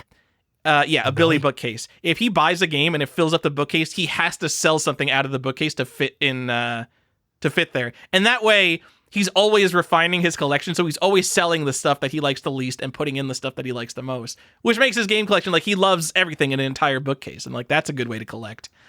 And then I have another friend who only wants 100 NES games. He wants the best 100 NES games, and he's getting them like complete in box, all super nice, but he won't go over that amount, which forces him to make cuts. So that way, it's a numeric number to collect, but it's kind of a limit because even though that's like a seventh of the NES library, it is hard to cut it down to that and try to think of all the things that you would want. So I do like numbers in that sense. Yeah, I kind of like the shelf thing. You know, like, oh, you know, one man enters, one man, you know, two men enter, one man leave kind of King of the Ring mentality. I kind of like that. Like, okay, I want to be a collector, but I only have this much space that I can dedicate to it. So if I want something else has to go. I kind of like that. Man, with special editions, whew. You know, get to that point before your house fills up and it becomes like a necessity to live. Yeah. It doesn't have to be one bookcase. One bookcase, I realize, is small for people listening to this podcast, maybe especially for collecting PC games or Super Nintendo games. I realize those are kind of chunky. But like, I don't know, maybe a room. dedicate a room to your collection and be like, this can't spill out because you know what, my wife sees that I got that little shelf in the living room and she's like, what's going on? Why do we got Nintendo games in the living room now? And then all of a sudden, like, oh, there's this cabinet in the bedroom that's full of the Game Boy games because there was no room to put the Game Boy games. I mean, that's my life, but I have a very loving wife. But if you like, I'm overwhelmed. I have too much shit, Johnny, and I say this constantly because it's true. You don't want none of this shit. As fun as it is having all this shit, it also fucking sucks. See Fight Club for analysis on if your stuff owns you or not. Exactly. So now we're going to be talking about the classic book Fight Club and how it relates by to Chuck the Palahniuk. Buddhist mentality. Yeah, the Chuck Palahniuk masterpiece and even better film by David Fincher. And Let's go. Edgelord Kids poster in his room, always. Yep. Hey, I may have had that poster when I was 21, maybe. I bet you did, Johnny. I may have had that poster over a shelf with a shelf that had my book and a bar of soap. And just a bar of soap. That's at Fight Club. It was someone made custom bars of soap. That's at Fight Club. I had a little soap dish. That's so funny. Here's the problem with that. If it's not covered, then your soap just gets dusty, and then you're like, what do I do? How do you clean soap? No, you can't clean soap. You can't clean soap. So I had to throw it away. It was so dumb. Gross. I'm like, I'll never be able to clean this, and I just put it in the garbage. Didn't and that even was use the end it. of that. Oh man, I would have used it. I would have been like, oh yeah, this is the month we're using the Fight Club soap in the shower. You know what's funny is I never considered using it at all because I'm like, this soap has been around a long time and like it's soap. What is like animal fat? And I know, but I don't know who made it or what it was made of. Like, yeah. like it wasn't made to be used, so maybe it's a little bit suspicious. Yeah, exactly. So it's like, maybe not. So, anyways, yeah. And if you have a shelf full of Fight Club merchandise, you've done it 100% wrong. You've missed the point. Just saying. Tyler, let's wrap this up. Do we got more we want to say on this? Johnny, we already had a podcast entirely on things to do with your video game collection other than buying games. I just want to recap real quick what you could be doing to get some of that hot dopamine, but also like maybe feel productive rather than giving yourself work in the future. Because you know what? No matter what, if you are buying a video game, it is so easy to click buy it now. Clicking buy it now. You get the dopamine for clicking buy it now. It's like instant. And like you're going to get it again once you get it in the mail. But you are setting up work for yourself in the future. And I don't just mean selling it. Selling it's a lot of work too, but when you get it, you got to find a place for it. You might have to enter it into your database. If you're buying it to flex for the clout, you got to like take pictures of it and post on Instagram. But there's going to be work involved. So things that you could do productively instead of giving yourself more work. You could be organizing your video game collection, Johnny. You've got boxes full of stuff that like you're like, oh, I'm going to get around to it one day. Well, you know what? You can make that one day this weekend. Today's today. Today is today. You could be researching. Video games are a fucking nightmare. How often do we talk about this? No one knows anything. You could be looking up your favorite, like, you know, maybe people got the Mario and Zelda research somewhat down, but you could be looking up your favorite game. There are Ninja Gaiden PCB variants that no one has even laid eyes on, and you can go find them. You could be getting, you could be protecting your shit with box protectors and like I've got like some nice consoles. I'm looking around my room. I always look around my room when I want to find an example. I've got a super nice Model 1 Sega CD, and I don't have a box protector for it. I realize this is buying more shit, but like protect your shit. That could be something you do. Oh man, and they've got what is it? Retro Protection has a good deal on that. This is like a good thing because like most people don't have their consoles in boxes, and he's got like a deal, like 15 console box protectors, and it's like $300 or something, which seems insane. But it's relatively cheap.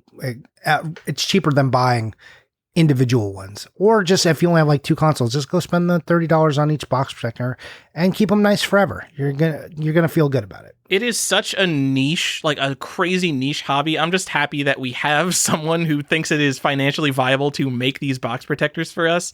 And like some of these companies, there's like a couple of the more niche box protector companies that make things like Odyssey 2 and like correctly sized Intellivision box protectors. And I can't imagine how few orders they must be getting. So really, well, I'm not even going to promote any individual box protector company, but like all of you guys, I love you all so much. I don't know how you're financially viable.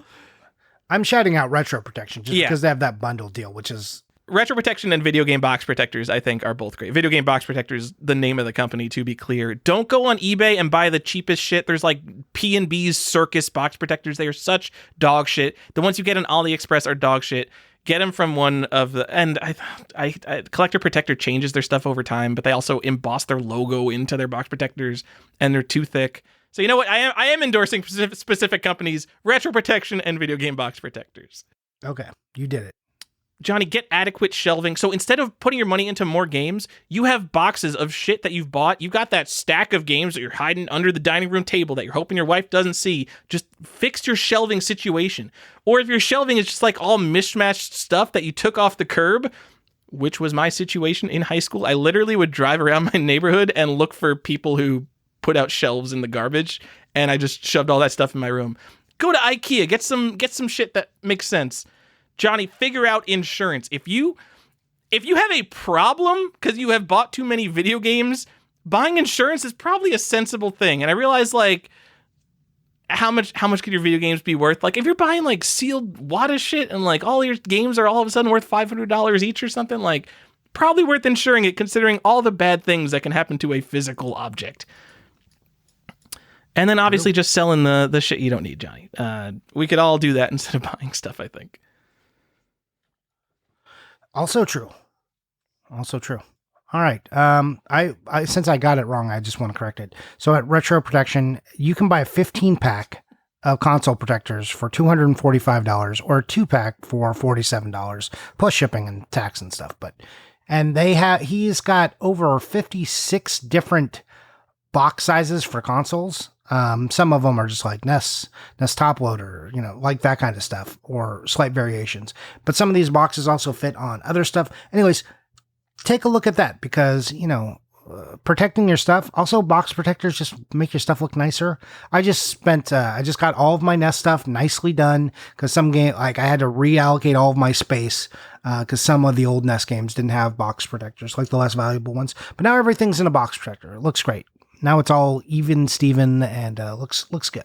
Box protectors, they really take all of your 6 and 7 out of condition games and just turn them instantly into 9s. It's like spraying a coat of clear coat on them. I love it. If you care about the perception more than reality, box protectors, so good. Well, also, like, just if you're ever going to like lay a game, like if you have to pick up a stack of games and then lay those games down on each other, you're going to be so happy when it was in a box protector. Oh, yeah, I don't even want to touch a game that's not in a box protector. I get like anxiety touching my games. All right, Johnny, before we wrap it up, I want to give some actual personal finance advice. Something I've done in the past few years. I'm sorry. Whoa. But this is not an investment podcast. So as someone who has collected a lot of sets and has a lot of interests, Johnny, being interested in Japanese games, being interested in historical games, those topics are too broad. I can buy games forever.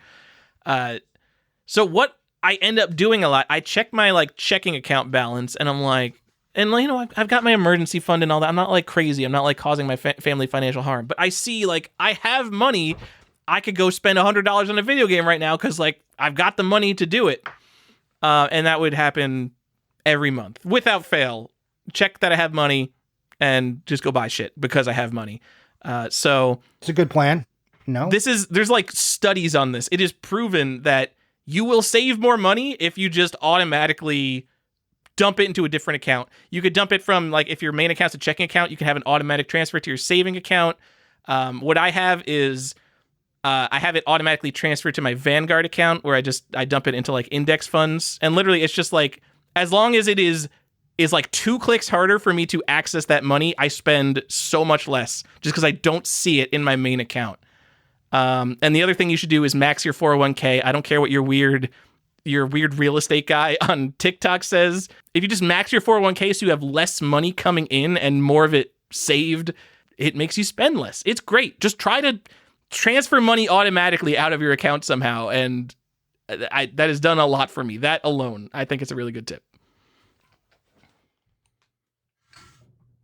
I'm sorry, you don't seem on board. Maybe you have a different personal finance situation than me. Someone should take that advice, Johnny. Okay. Look, I think your advice is solid, but I want people to consider this. Have you ever considered just investing in video games? God, stop it. See, that's the problem, because you're like, oh, $100 in my checking account, that's going to get eaten away by inflation. But the Autobahn Police on Xbox 360, I bet that game's going to double at some point. So I'm going to buy Autobahn Police on Xbox 360. And you could do that forever. And then you end up with all these fucking video games. 100% true. That's 100% I just want to the reason I add, bought Autobahn Police. I'm like, oh, this game's $25. This is going to be $50. No problem.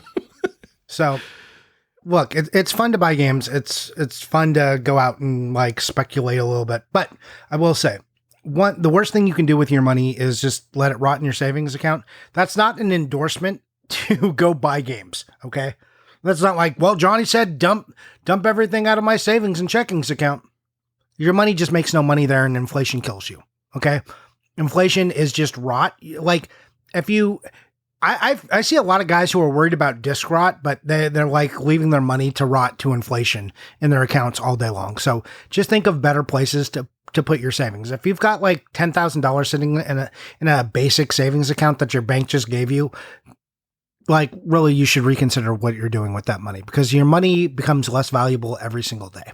All right. That. So, I mean, I think like maybe $10,000 and less as like an emergency fund might make sense to have as instant access. I mean, depending on your financial situation, I guess whether your emergency fund is, $1,000, $5,000, $10,000.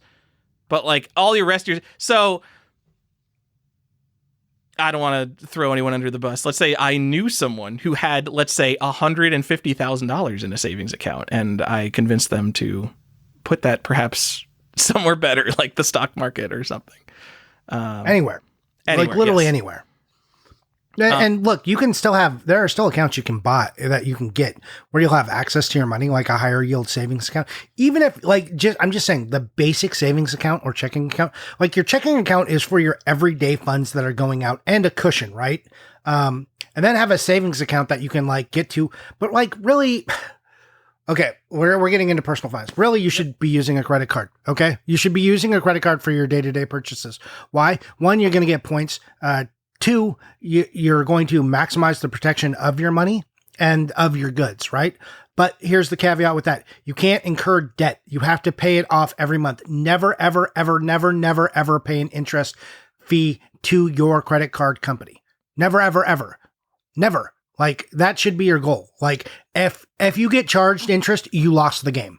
Okay. Yeah. That's what they want to literally the point is to rip off the credit card companies by using their service for free. And the second they're able to charge you like a 20% interest rate, it's like, oh, the game's up. You fucked up. Yep. You lose. So yeah, get that, maximize those points, take those points. Like I 100% believe that if you are buying every day on eBay or once every week, you should have an eBay credit card. One, it does two things. It tells you exactly how much you spent on eBay. Like, oh, if eBay is your primary source, you get an eBay bill at the end of the month and you're like, oh shit, I spent $1,000 on eBay this month. Oh God, is that within my budget? Am I doing the right thing? But also then you get points that you can then go back and spend on that, and you just alleviate some of that. You just get dollars for free and just spend it, like get away from that. So anyways, get a credit card. I don't care where you get a credit card, Amazon, whatever. Just pick one, a nice one. You might want, if you buy a bunch of international stuff, make sure you get one without an international fee for changing your money. That's a good thing to know, because international fees can add up really quick. So it's like each purchase. So if your Zen Market purchases are like 4 purchases, you will get 4 different charges there. You don't want that. You want one. You want one just flat fee. If you have the right travel card, that's going to take care of it for you. You'll get some points. Good. You got a credit card. You picked one. Great. Now you have some extra leftover money, just some in your checking account, just in case, because you've got a recurring bill, or maybe your mortgage pulls out of it directly. Like the other thing is, like, if you can set up on auto pay, then you don't have to worry about it, and then you don't start making decisions like this. I know I have to pay my rent, but also I want this game. If I get this in time, and then if I sell this, make sure you're taking care of all of your house stuff, keeping your living right. Just make sure those are fixed expenses. Make sure you know about how much they cost, and make sure those are being taken care of first. And then you're only spending the excess. Okay. Spend from the tail of your checking account, not the front of it. Okay. So take care of that. try not to save money in a basic savings account, go high yield. And then, as Tyler said, there's a lot of other ways if you have more money where you can start leveraging your money so it makes more money to avoid the rot that is inflation. There. Thank you for coming to my TED Talk. Yes. What was I gonna? Oh, you mentioned is this within my budget when you spent $1,000 on eBay? Another reason I have these automatic transfers that just get the money out of my site is because I have tried multiple budgeting apps, but when you're addicted to shopping, when you're like on eBay all the time and you're like, oh man, no, that's a cool Xbox variant. I'm gonna give a real example. Some guy just listed the Taco Bell floppy disk games, and they're like $11 shipped each. They're still on eBay. I didn't buy them, but like that is such a thing where it'd be like, oh, the Taco Bell Happy Meal games that are on floppy disk for PC. Oh, that's so cool. That's such a thing where I just like instantly hit buy, just blow $11.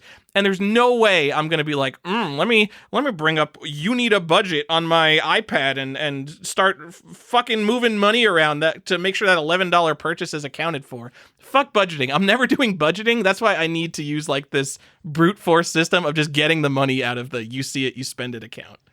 Also, I do just want to, for our 20-year-olds out there, because I didn't understand this for a while after I entered the real world job market. When people say max your 401k, they mean put the legal amount of money that it is possible to put in your 401k. It's like $20,000, $22,000 a year. It does not mean you do like the 4.5% that your employer matches. And you just do that. Like, you absolutely need to be getting that free money if your employer matches the 401k. But if you were just maxing the employer match, that is not maxing your 401k. It is going way beyond that. Yeah. So to be fair, though, like if you're living within a certain means, right? Like this is not, we're not telling people to have like no money to spend on like nothing and make sure all of it goes into but at the minimum, if you can afford it, you should get at least to your employer match. And then everything you do beyond that is gravy for various reasons. Like you can read up on the benefits of these things, but get at least to that. If you can afford to have more, like, yeah, it's an excellent strategy just to have all that money rolling into your 401k.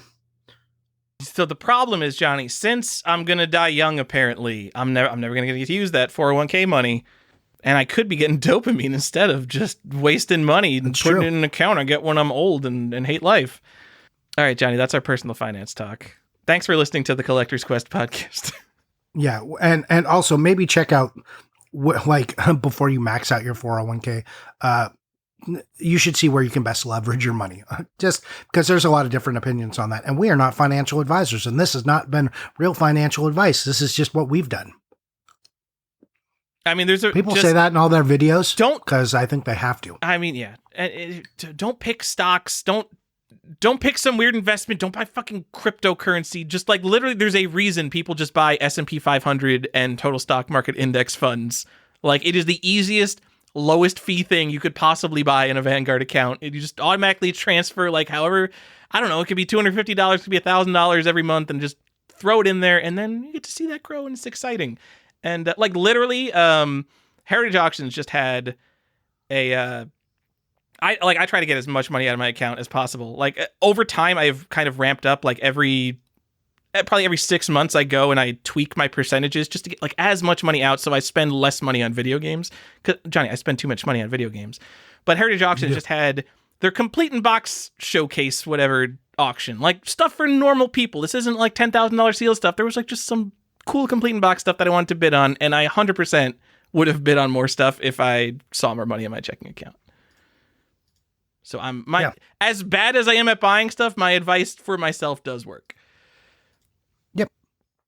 No, if you don't have access to your money, it's harder to spend it. Yep. All right.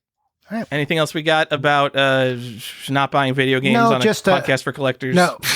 Yeah. So yeah, this has been a podcast brought to you by people who are experts at buying video games, telling you not to buy video games. Good. Video games are bullshit. They're for children, honestly, really. Yeah, we're super good at talking about how not to buy video games. Doesn't your kid need like new clothes or something? Don't you got to save for college? Like, what are we doing about video games? School's starting. Like, what are you doing? Don't you love your children? You know, you got them like kind of like that shitty, like kind of vinyl 3-ring binder. You could have got them like the Trapper Keeper with Batman on the front. It was really only like $12 more, but now they're going to have the whole school year with the shitty vinyl 3-ring binder. Come on. No, that's a bad investment. Look, that vinyl binder is just as good, and they don't need that $14 binder. Come on. Mm-hmm. I have no idea. Like, my wife still looks at school supplies. I'm not looking forward to the day when we actually have to be buying my son's school supplies, which starts like next year for us. We got to like actually look at that stuff. I don't know what other people's experience is, but I had this, it was like a pink plaid, one of those binders, like the fabric cover and it zippered all the way around. I probably had it in like 6th grade. Like, I can't remember anything about school, but I remember like I loved that super big, like fancy Trapper Keeper thing. So you know what, Johnny? I think it is worth the $12 to make a core memory in your kid's childhood. Okay. If you get them that Batman binder. Okay. Fair enough. You know what? You know what I always valued having? I valued having a pencil pouch that clipped into my binder. You see, I was always the guy who had to borrow pencils, so I would have valued that. Yeah. You know, you're just like poor. It's like you just want to keep track of your things and make sure you have things, like not having to ask for a pencil from your teacher like every day because, you know, some shit happened and you're ridiculous. You know, yeah, like having that pouch, I was like, oh yeah. It's like also I had my little like thing to help because my writing is terrible. So they give me like these like wedges and stuff to help me hold pencils to hopefully make my writing better. And like, okay, I don't want to lose that thing either. So having a little pouch was super useful. I'm like, organization. I love organization. And you know what I don't want? Like that bullshit backpack organization, like where you unzip the front of it and there's like 14 slots for a pencil and like 12 zipper pouches. That shit's a black hole. Okay. No, I'm not interested in that. I like put my stuff with me. I'm not trying to dig through every crevice of a backpack that you can slap a pocket into. I hate that. All right, Johnny, you know what? While we're on the topic, don't get your kid a roller bag, no matter how much they want the roller bag. As someone who went through my entire middle school and high school career with a roller bag, man, you will be the dorkiest. You had a roller bag? I had a roller bag. Johnny, I have a video game collecting podcast. Of course I was the biggest dork in my school. I had a roller bag. Oh my God, I couldn't just have a JanSport bag like all the cool kids had. Everyone just had a JanSport. Like, gotta get that JanSport. Really, the roller bag probably saved your back. Like, look, I'm saying roller bag for the win, actually. Get your like, kid a roller bag. You may not appreciate Books it are now. too heavy. Dude, like, my high school didn't have lockers for a while. So, for a while, I meant the whole time, 1 year I went there in 11th grade, we didn't have lockers. Do you know what it was like carrying around all those fucking books every day? Tyler. And it wasn't like block scheduling. So you had all 6 of your periods every day. And it was so many books, Tyler. Like, I couldn't fit them all in my bag. I'd have to put my books all in my bag. And then like, I would make these decisions at home. Like, I don't think we're going to need our book today. Or I'd be like asking the class before, like, hey, do we need our book tomorrow? And everyone like, because everyone was having the same problem, like the teachers would get used to that. You'd be like, are we like specifically digging in the book tomorrow? Because my back is killing me and I'm 14 and this is ridiculous. All right. So maybe we're changing our advice. Maybe get all your kids roller bags and then have them own it. Like, make it cool, the cool thing to have. There's no way to make a roller bag cool, Johnny. They're so not cool. Everyone's going to kick it. It's just the worst. It's like, cause it gets in people's way. Like, you're turning a corner and all of a sudden, like, you're like a semi truck making turns in the hallways. It's ridiculous. I think they should just mandate roller bags. Can you imagine how, like, high school hallways? You remember how crowded school hallways were? Look, like, it would be ridiculous. Have you ever been in an airport? We'll make it work. Airports with these giant causeways for like hundreds of people, as opposed to like a little 8-foot wide hallway in a high school. If you want to make high schools into airports, because I'm sure we have the funding for it. Like, I'm all for it. Yes, everyone needs a roller. My high school was like all outdoors, so all outdoors. Like, Johnny, what is your like no indoor buildings? Like, no, like we were inside, but like like it wasn't one building that was. Oh, like you went between. School. It was like a college campus almost. Yeah. Yes. Okay. Well, very fancy. I've never seen a high school like that. No, I mean, that's just California. We don't have to make considerations for things like cold and snow. Oh, okay. Oh, that makes sense. Or rain. Yeah. So that's how my experience was. When I lived in Nevada, like most of it was all in the same indoor building. And yes, the halls were tighter and more narrow. You're like, oh yeah. I'm like, why is it like this? And then it snowed. And I was like, oh, okay. I see why this roof is a necessity now. I understand. All right, Johnny, that's been our roller bag talk. Do we want to make sure this podcast stays on track so we don't lose all our subscribers? Yeah, let's do that. That's kind of it. We've already kind of recapped, so we're just going on to what are you buying, what are you playing, John? Yeah. We got a question. Like, what's our collector's question? Oh, I forgot about that. Oh no. And then we'll talk one day. We'll talk about shopping addiction and what that actually is and what it looks like, and what are the signs and can you protect yourself from it? Yeah, we didn't know. I thought this episode was going to be the shopping addiction thing, and then it turned into like the stop buying shit you don't need episode, and those are like a little bit different topics. So they aren't the same thing. Yeah. But we'll do. I think we can do like a 30-minute episode on what shopping addiction is. You know, I'm always so concerned about repeating topics, but then I'm subscribed to all these YouTube channels. Like, oh my god, personal finance YouTube. Like, forget about it. They'll repeat the same topic every month because there's only so many ways you could say like stop buying shit you don't need, save your money. So I just do the same thing all the time. And if we do like a repeat or like we retread even a little bit of the same topic over like a 2-year period, I'm like, oh no, people are gonna stop listening. We're gonna repeat content. No, people need to hear. They need to stop buying stupid ass $50 video games that they don't even look at.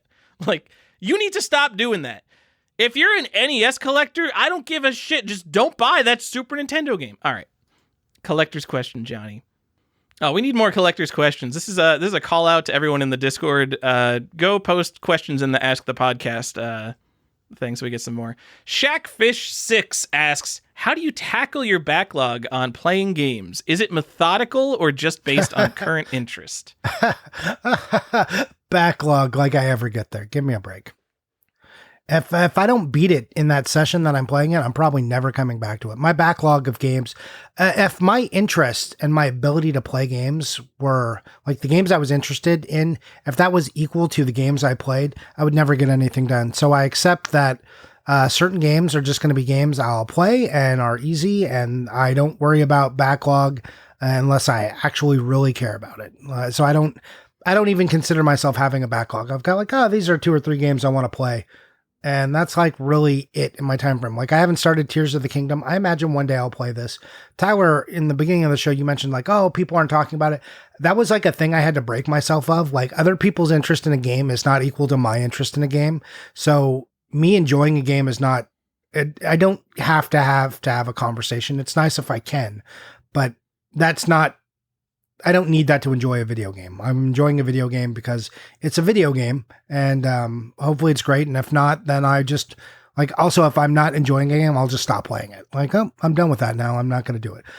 So I really don't like not finishing games, but I also think having a backlog is a scam. I used to be really particular about my backlog. Like I made a list. This was probably in college, which would be 10 years ago. More than 10 years ago. Oh my God, how old am I? Oh my God, Johnny. You're old. I made a list of like literally every game I wanted to play, and I would prioritize that list. Like the same way I collect. And I mean, maybe this is just a collector thing to do. We love making lists and prioritizing things and making spreadsheets. But my backlog was like a list of games, and I prioritized them and scheduled them. And do you know how to make video games not fucking fun? It's to have a list of games you have to get through, and that list is so big that you'll never possibly get through it. And also, and when you do that, all of a sudden, it becomes about how fast can I get through this game? Because I just need to beat it to move on to the next one. And it's not fun.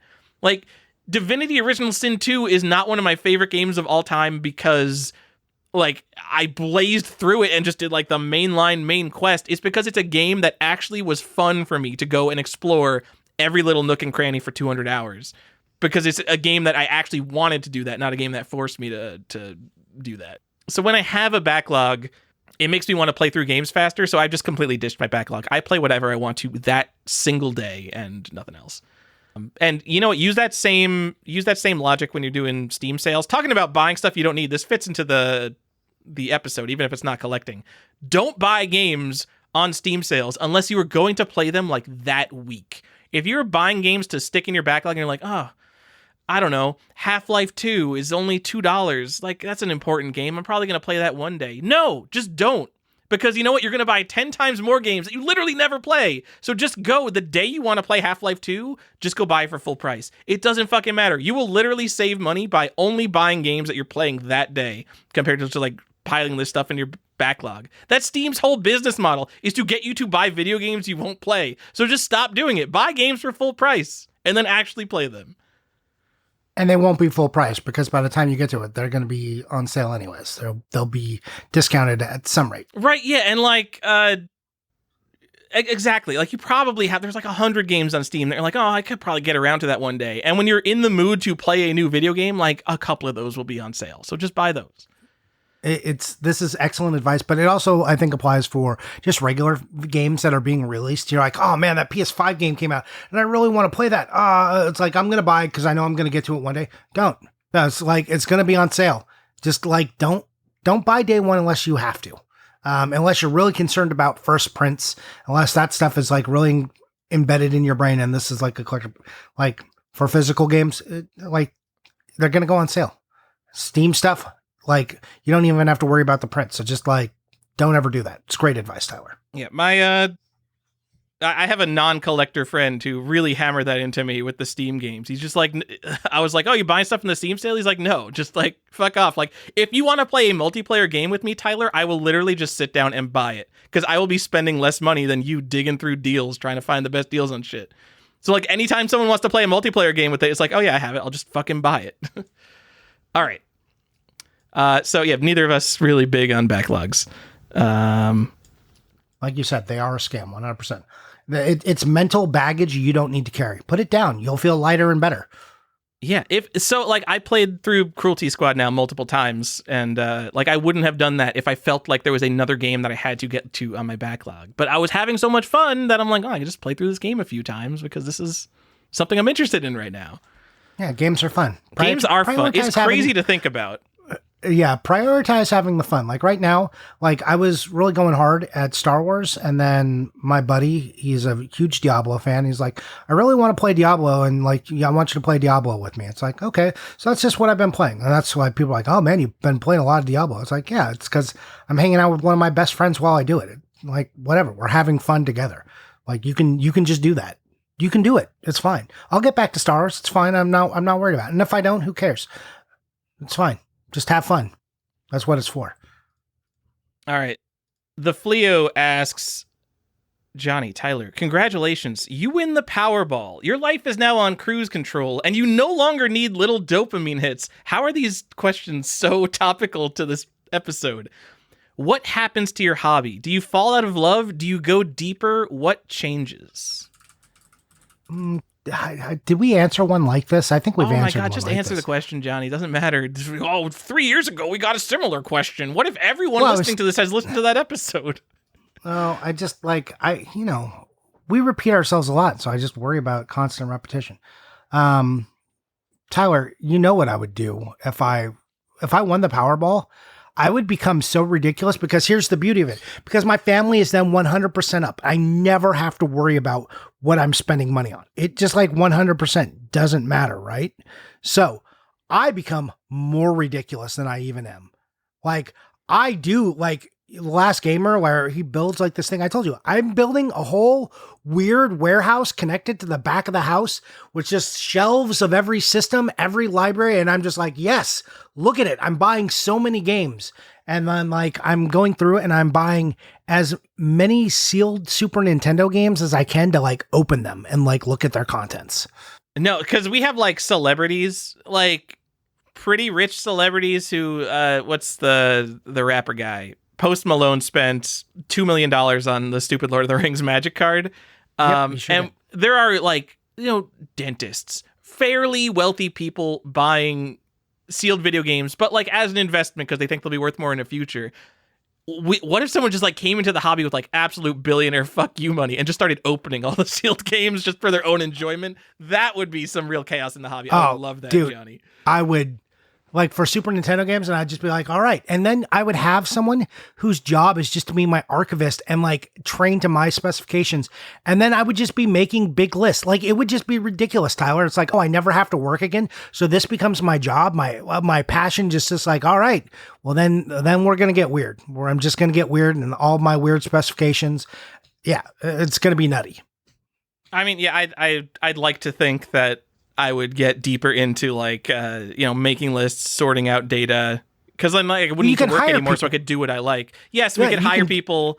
Yeah, hire teams. The more I think about it, the more I like the idea of a simpler life. I don't think I would like to be the last gamer anymore. I think I would I would get like all the rarest, coolest stuff. Like there's like this weird Game & Watch that was like some like special commemorative. We sold 10 million Donkey Kong Game & Watches, and it was given to like high-end and high-up executive Nintendo people, and one came up for sale, and it was like $10,000, and like I wasn't going to spend $10,000 on that, but if I have infinite money, that's the kind of stuff I would go after, because then all of a sudden that doesn't matter. It's stuff that's really hard to find, where I could just make it where the price is no object. I think I would lose interest in PlayStation 2 games, Xbox games. Like I would start thinking that stuff's like for little people if I had infinite money. And I wouldn't, because it's never been about that for me. Like I like the rare stuff is cool, but I just want to have all the games. I just want to have like the library of games, just like build the Library of Alexandria, but for physical games. Just be like, there it is, and have some people do it. But then also like have a team of people that you trust to like get it done. If you've got billionaire fuck you money, like who cares?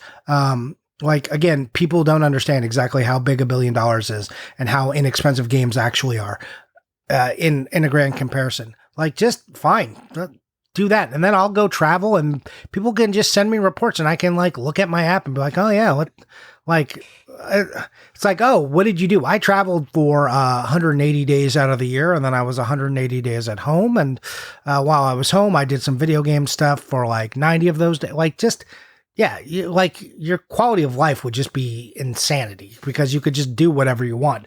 I'm not the type of person who would be filling my life with I've got to be more businessy than business. Like I'm hoping I would have a large stockpile of money, so my family is always taken care of, and a couple of corporations that are hopefully making money and doing their thing that they inherit, and that's like what they go work with. But me on the side with my pile of fuck you money, I'm just going to be a weirdo.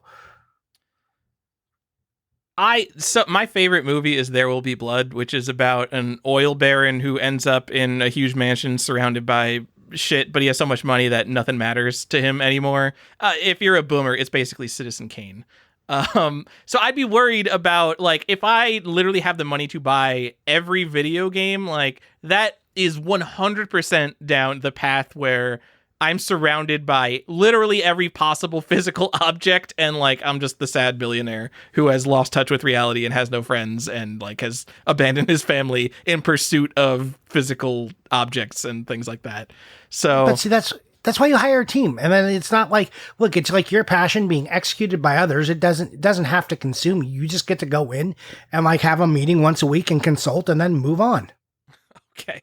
I don't know.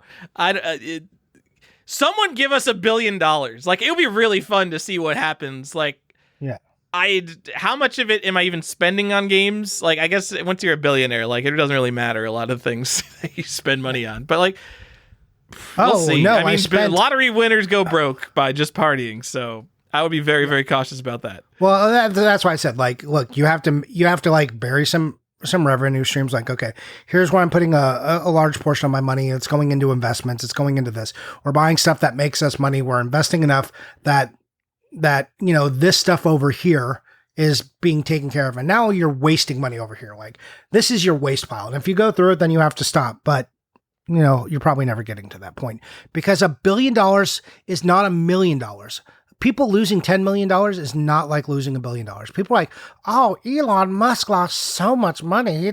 Look at what he did to Twitter /X, whatever you want to call it. Look at all that money. It's like, oh my God, could you imagine that didn't even hurt him? Jesus Christ. Like he could like, it's just $1 billion is so much money. It's a staggering amount of money every day. If someone told you like how much money you get every day with $1 billion and you're like, I have to spend this money to to equal $1 billion up, you would just be like, oh God, how would you ever waste it on something like video games? So the thing is, just not get through. Yes, but like the thing is, because it's so much money, and because an Xbox game is $20, not an Xbox game. An Xbox game is $9 probably. When I've never seriously collected cards. I've collected Magic cards, but with sports cards, there are cards from like the 80s, the junk wax era, where you can get like the entire set for $40 because there's just so many of those cards and they're so common and they're so worthless that it's just like the whole set doesn't matter. And it's not that people are like, wow, I can have a whole set from like an era of baseball I'm interested in for $40. They're like, no, these are so common and worthless, I don't even want to collect them. And I feel like if I had $1 billion, I would look at every Xbox game and just be like, these are so common and worthless that I don't even want to collect them. And I think that's why people are like wondering, like, why hasn't a billionaire become interested in sealed video games and like really pumped up the market and started buying these sealed Mario and Zelda games? It's because it's not an investment. It's because billionaires look at video games and they're like, these are mass-produced children's toys. I think I'm going to spend my collectibles money on art and coins and things that actually are rare and matter. Yeah, but see, again, it's about passion, though. Like, who cares? I'm not passionate about art. I don't care if I could go buy the Mona Lisa. I just don't give a shit about it. Yeah, Johnny, you know what? When you're a billionaire and you need to flex to your billionaire friends don't give a shit that you bought a sealed first print Zelda. I don't They care that you have, like, a piece of art that no one else on Earth can own. But that's how you flex as a billionaire. Look, if I've suddenly become a billionaire, I don't care about flexing to other billionaires. Who gives a shit? Those people aren't my friends. But that's what happens. That's like that's the Citizen Kane downfall, though. And then you're gonna say like your Rosebud moment. You're gonna be like Super Metroid, and it's gonna be like, oh, Super Metroid is the game I really cared about all along. I didn't need a team to buy 10,000 or 100,000 video games for me. Yeah, but like. Maybe if you are one of these people who need to be sustained by other things, I don't feel like that would be my path. I think I could thread that needle really easily, really fine, because I value what I value. And like, just to put it at like, how much would you say you spend a day on eBay? Like how much on average, how much money a day do you spend on eBay? Way less lately. So I don't know. I could say $40 if you want me to like throw out a number. Yeah, 40 less than $100. Sure, yes. Less than 100. Okay, so to spend $1 billion a day, right? Or to spend $1 billion, it would, if you were spending $1,000 each day, it would take you 2,740 years. Yeah, I know. That's a lot of money. 2,740, not days, years, Tyler, years. That's not spending $1,000 a day. That's buying I'd be getting mad dividends in that day. time. But also, the world is going to end way before that. Are you kidding me? We have nuclear weapons now. Yeah, like that's what I'm saying. Like, okay, so imagine now you can just up that number. You're like, oh, I could just spend. That's what I'm saying. Like, who? You could go do it. Like, as long as that's the thing you're passionate about and you think is cool, then you're going to be like, this is the thing I think is cool. And you know what, Tyler? You've got $1 billion, so you still have enough money to go buy art if you need to impress a fucking weirdo friend that, like, also they've got $1 billion. Look, and whoever you're talking to who has $1 billion probably got it in a different way. And, like, if someone just gifted you $1 million, you are going to be money nouveau. They don't want to talk to nouveau rich. Get out of here.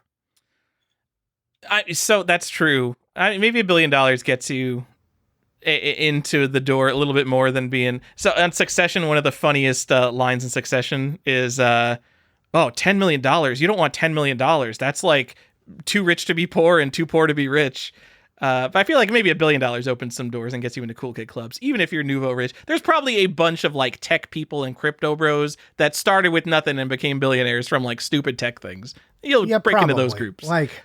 Yeah, I mean, and then, well, see, it's like, I don't know, if you're always climbing the money tree and you're always looking at the next level of money, you're like, oh yeah, it's a, and I say tree because it gets smaller as you go up.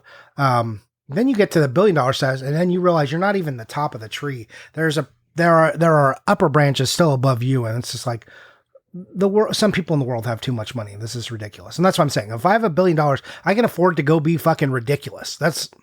You're a So- ridiculous person. If you're Elon Musk, you can lose so much money on Twitter and it doesn't even hurt you. You lose more money than I could spend in a lifetime if I was making it my motherfucking job to buy physical objects. Like, come on. This is what I'm talking about. I would be worried about losing touch with like my regular collector friends, and I realize like no, like I want to think like obviously I love my friends and I love this hobby and I love Xbox games. Hire them, pay them a nice salary, be a fucking weirdo. And what, have their job literally turn their job be into buying video games for me? Like then they're like that puts us at such an unequal level. Like if I'm out there and I'm buying, I don't know, because if I have infinite money, I'm just going to buy all the $50,000 games on Heritage Auctions because why not? I could just have all the best stuff. Like then it's hard for me to relate to like my friends buying the PlayStation 2 complete in box movie ticket games when I can have anything. Like for me to be excited about buying something that is like literally purchasable, like that doesn't mean anything to me anymore. If you could buy it with money, like I could just have it. But why do you relate on like how you can spend and not just who the person is? That's weird. That's how it works. People That's sort not how themselves I work. in their community. People who collect like vintage graded Magic cards are not the same people like hanging out in communities with people collecting modern sets. Like just like putting together sets. Like if you're like 9 years old and you're like, I want every Magic card from the latest set. I'm doing both. Oh my god! All right, I will pretend that I would be 100% like I'm gonna hire my friends, but still we're gonna maintain the same relationship somehow, even though their livelihood literally depends on my wealth. But again, if you've got such wealth that it doesn't matter, like when people form a charity, like not that this is a good or worthwhile charity, but they form these organizations. It's like like who do you think is funding the top level of it? Like like you can go out and this is just like a goal. Some people are curing cancer. We are documenting all the games. That's kind of what Embracer Group is doing though, right? Or trying to, but I mean, tried to and then failed and then bought a bunch of companies and like now like there's a bunch of video game companies that may not see the light of day. Games may not be released. Like classic libraries threaten to be lost. Yeah. It's like a bad, like go read up on the Embracer stuff. It's bad news. Yes. I agree. Johnny, let's get off this topic because we've been going on it for a long time. I do just want to say, if you do win the Powerball and become a billionaire, your number one priority should be to just buy up a bunch of sealed games and fucking open them. Because it would be funny, because it doesn't matter to you. You know what you could do? You could buy doubles of every sealed game and then open the double. Just to be like, it would be like in Yu-Gi-Oh! Like one of the first things that happens in Yu-Gi-Oh! Is there's a guy who buys all the Blue Eyes White Dragons and then destroys the ones that aren't in his deck or something. Just go do that. Buy all the copies of a sealed game and then open all of them except for your personal copy. Oh, it'll be so good. That's such a good fucking evil billionaire thing to do. And then post it on Reddit. You'll be the king of Reddit. You'll be like, games were meant to be opened. You might also get the most downvotes in history. Probably, but I don't think so. I think there will be an army of people supporting. Just keep the fact that you're keeping like your best sealed one to yourself. Like keep that one to yourself and just like go and buy sealed games and open them and pretend you're like the Robin Hood of sealed games. Like, I'm doing this for you guys. Games were meant to be played. We got to open this Hang Tab Castlevania. People really needed another copy of Hang Tab Castlevania. This one sealed copy that exists could be in a true collector's hands. You say things that fucking make me want to vomit. Please stop that. All right. That's it, Johnny, for the collector's questions. So what are you buying and what are you playing? What am I buying? Tyler, what did I buy? Let me bring up what I bought. Okay. Let's open up the CLZ app because that's where I keep my stuff. Because not everything comes from eBay. No, I just added a bunch of games in there, so that's not going to work out. eBay. Man, I'm bad at this today, Tyler. What did I buy? Tyler, I bought... And like, stop me if you've heard of this game before. But I bought Vegas Dreams. Oh, Vegas Stakes for the Super Nintendo, one of the most common sealed Super Nintendo games? No. Vegas Dreams. I'm trying to think of another Vegas game. I don't got it. Vegas Dreams. Oh, okay. Casino. Cool, you could Johnny. like a casino game for the Nintendo. Yeah. That is, everyone thinks that's really cool and popular. Well, you know how I love sealed games, right, Tyler? Oh, absolutely. You're always talking about them. Yeah, I bought a sealed one. Oh, it's an investment. You bought Vegas Dreams as an investment. I did, see it. You like that it represents gambling, so you're going to speculate on a game that is total nonsense because it's a huge gamble. Is that Yeah. it? Well, yeah, that's it. No, I bought it because it's a dumb variant. And it has the Las Vegas gift and fun book inside. So this is a weird variant of Vegas Dreams that we were talking about with the Fleo on a bonus After Dark episode that we did where we talk about rare nest variants. So join us there. If you're a patron, you can check that out at the $4 level. But yeah, we talked about that. I was like, one was on eBay. I was like, that's pretty cool. I'm going to go buy it. It's not cool. It's ridiculous and stupid. Basically, it's Vegas Dreams with a coupon book strapped to the back of it underneath the cellophane. I think it's pretty cool. It was not super expensive considering it is not only an interesting and rare NES thing. It's not like the rarest thing ever, but it's an interesting rare NES thing, and it's sealed, and like sealed Nintendo is crazy. But I think it was still pretty reasonable. It wasn't even the price of like a nice complete in box like NES game that people would want. Like I don't need to dance around. It was $200. All right, I'm gonna dance around it. It was $200, yeah, which like for a rare weird NES thing seems fine. So, and the thing I noticed about it after looking at it is, there is, if you look at the back, like the coupon book has a copy, like it or shows a picture of the Vegas Dreams box, but it's a different box art than is actually on the game. That's really interesting. So I don't like maybe this coupon book was produced before the game was actually physically released and they changed the cover so they were working with an old asset. Anyways, that's a thing to look at. Johnny, I bet there's like 4 people out there who know that and are like, oh, of course, you don't know about the pre-release box art on Vegas Dreams. Did you post this on Instagram yet? Like, this is something cool I did. I bet no one knows about. All right, you already posted it. All right, well, look at me now on social media. I made a reel. Of it. So cool. Well, it's good that that's preserved for all history because everyone searching on Google for interesting NES pre-release stuff is going to find your Instagram reel about it. And this is not your fault. I just hate how information works. Yep. The other thing is it had like a weird box holder. It's like in between sizes. It's in between the size of a regular NES box protector and a Super Nintendo box protector. Like I think they make one specifically for sealed games that have like a little extra room. Because this one was a little chubbier and it fit that game sealed with the book attached to it. I mean, you could just find a bigger box protector. I think all my Odyssey 2 games are in Super Nintendo protectors, which is... Those are way too big. That's not a good idea, but you can usually find something that's like kind of close.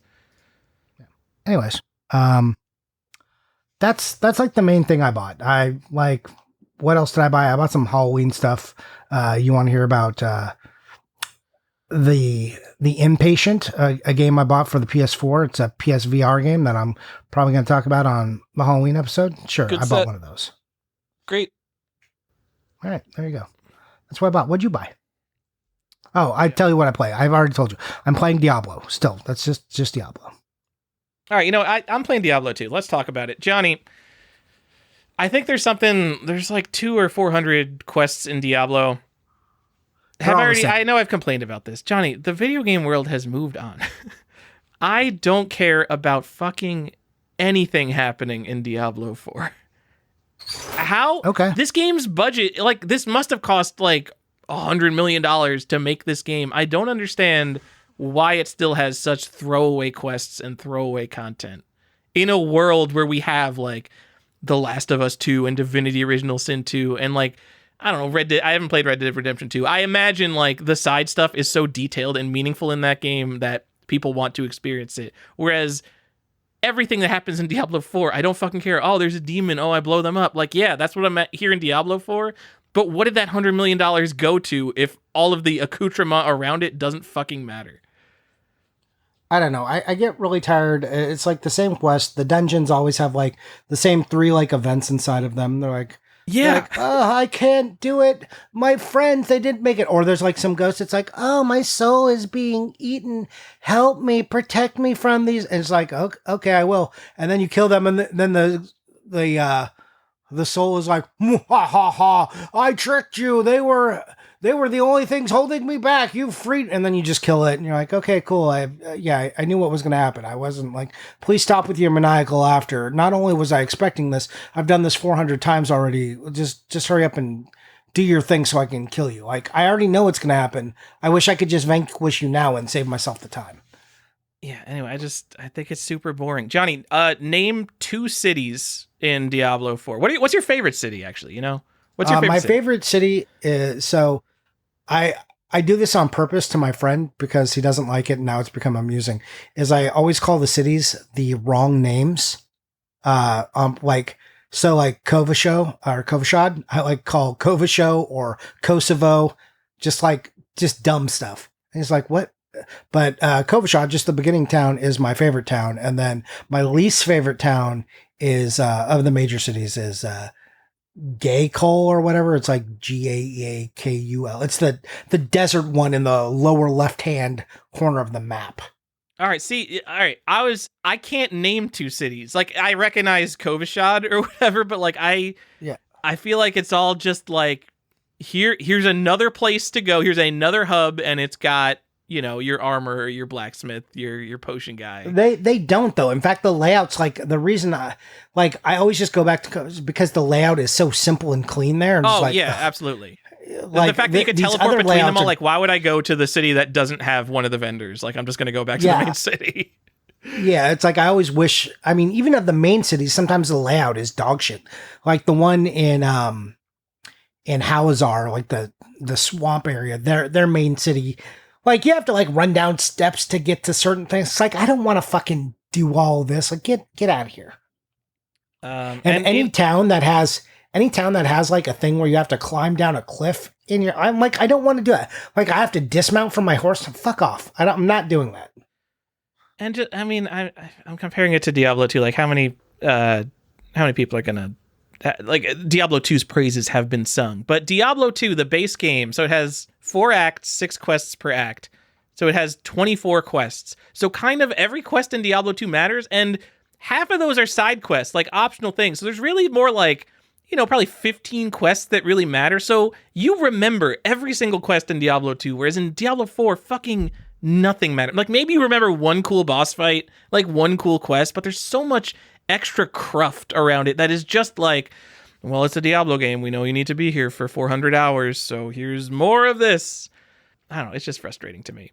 It's frustrating even more because this should be the game that's competing with Path of Exile, and I realize completely different design philosophies, but like, we have figured out how to make content more interesting, and they just aren't doing it for some reason. Yeah, I don't know. I don't have a problem, like I said, and I'm playing it with my friends, so I could literally be doing anything. It doesn't matter. I'm hanging out with one of my best friends. Right? I understand. Like, I mean, it's Diablo. I realize it's a shut off your game and blow things up kind of deal. It's like a beat 'em up almost. Yeah, it's almost like playing Call of Duty. I don't give a shit. I'm just fucking reacting to the things around me. I'm like, especially that we're not in the main quest anymore. Now we're just in endgame stuff.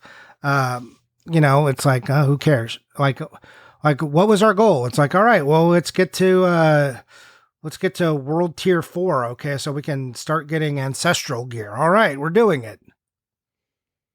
That, man, you saying that out loud so I haven't even beaten the main quest yet, but you saying, well, let's get to world tier 4 so we can get ancestral gear just makes me want to just like drop it. Like, man, I'm never going to get that far into this game.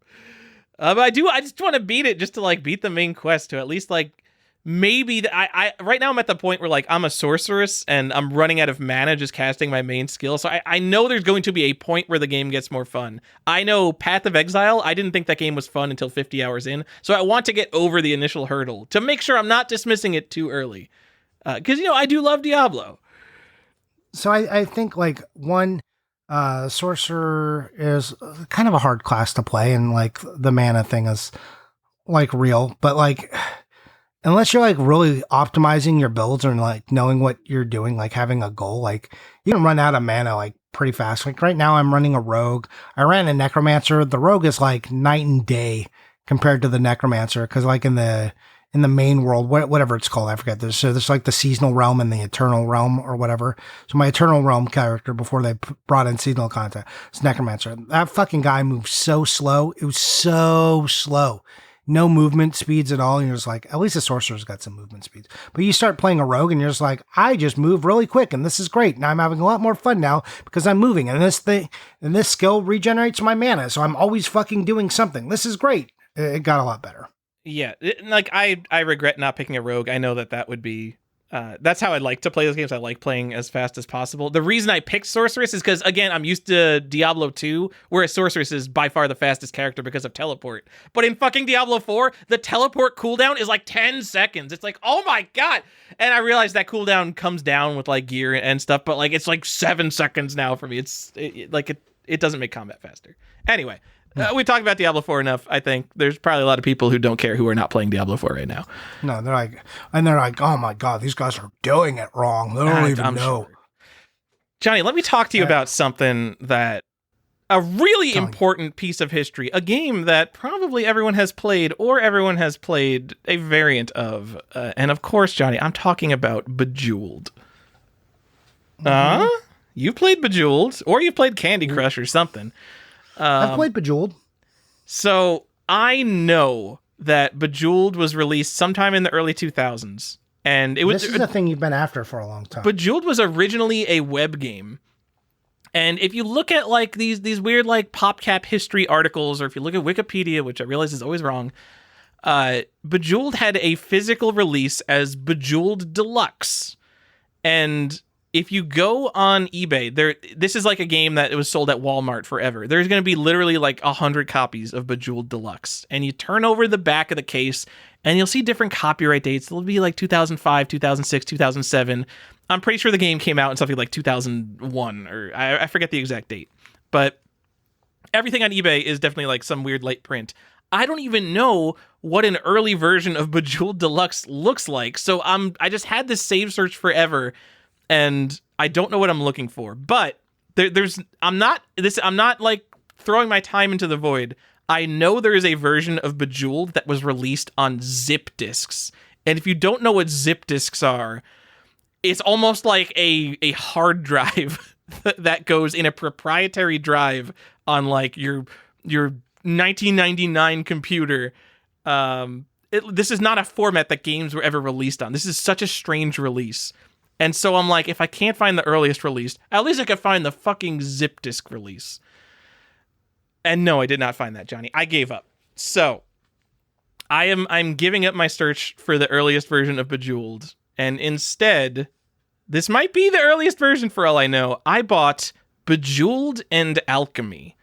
This is a 2-pack of the PopCap games Bejeweled and Alchemy that was released in Canada. And the only reason it is notable is because every source you will find says that Bejeweled was released physically as Bejeweled Deluxe. So this is probably the only physical release where it's called Bejeweled. Okay. And the front of the box says these are the PC versions of the hit internet game. So it has all the trappings of like, this is the first physical release of Bejeweled. Except, like, I am 100% sure it was only released in Canada, and PopCap's not a Canadian company, so I don't know what's going on. Anyway, that's what I got. I am somewhat excited. It's not really excited. I am resigned that this will be my cool copy of Bejeweled that I have now, and I'm just going to give up my saved search. I mean, can I offer you an alternative? What's my alternative? Okay, I would like to maybe offer that you start collecting Bejeweled for the Nintendo DS. There is a portion of these games which come with slip covers, which are very exciting variants. So you could get like Bejeweled 3 and Bejeweled Twist for sure that have slip covers. No, Johnny. See, the best part about just wanting like first in series type stuff is I don't have to get all that stuff. If I'm collecting Tetris, I could get like the Game Boy version and the early print of a PC version and just like the 7,000 other Tetris games, leave that to the Tetris collectors. I think you didn't hear me right when I said that there's a slipcase on this. Oh, okay. Well, if there is a slip... Well, you know what? Does it come in a steelbook? Because I'm really more of a steelbook guy. Well, look, a slipcase, like... Look, I'm not sure if all the slipcases are foiled, but there's definitely an edition where one is kind of foily. Johnny, cut it. Look... You could spend, $30 and you could have both of these games. No problem. Johnny, that sounds like some pointless spending. Just thinking about, oh, I'm interested in Bejeweled. I should buy some rare Bejeweled stuff on the Nintendo DS. Whoa. But Tyler, it's got a slipcase. All right, for anyone who's going to go out and buy Bejeweled and Alchemy, I do want to point out that there are small box and big box versions of it. So go get a big box Bejeweled and Alchemy if you're a Bejeweled super fan who needs that first Canadian print of the game. That's really all I got, Johnny. I am not buying a whole lot. Okay, well, I mean, I told you, that's the only game. The other stuff I bought is like Halloween stuff, and then look, I've got some really dumb purchases I can share that'll hopefully be here next week, and you can roast me on the podcast for that. I certainly will, Johnny. Do you want to wrap up the episode? Sure. Oh my God, it's 2 p.m. Wasn't this a morning show? It was a morning show. I did show up late. I know. Yeah. This is your fault. Anyways, you can find me on Instagram under Johnny_Iucci. You can't find Tyler anywhere except our Discord and video game stage. Are you still there? I'm on video game stage. Hit me up on the Matrix Network. Yeah, on the Matrix Network, whatever that is. Johnny's there too. We could all be friends. We could be friends on the Matrix Network, and then I would know one other person on the Matrix Network that isn't Tyler. Great. Anyways, or you could just find us on our Discord, which you can do by joining our Patreon. That's at patreon.com/collectorsquest, where you can $2 get you into our Patreon, where you can hang out with some of the best collectors, or $4 get you access to our bonus content and also to the Discord. Anyways, that's it. Tyler, anything else you want to add before I send us away? Nope. That's it for the show then. Thanks for listening. Hope you buy stuff that matters and you invest your money properly, because we've given you a firm scolding. Now do as we say, not as we do. Bye!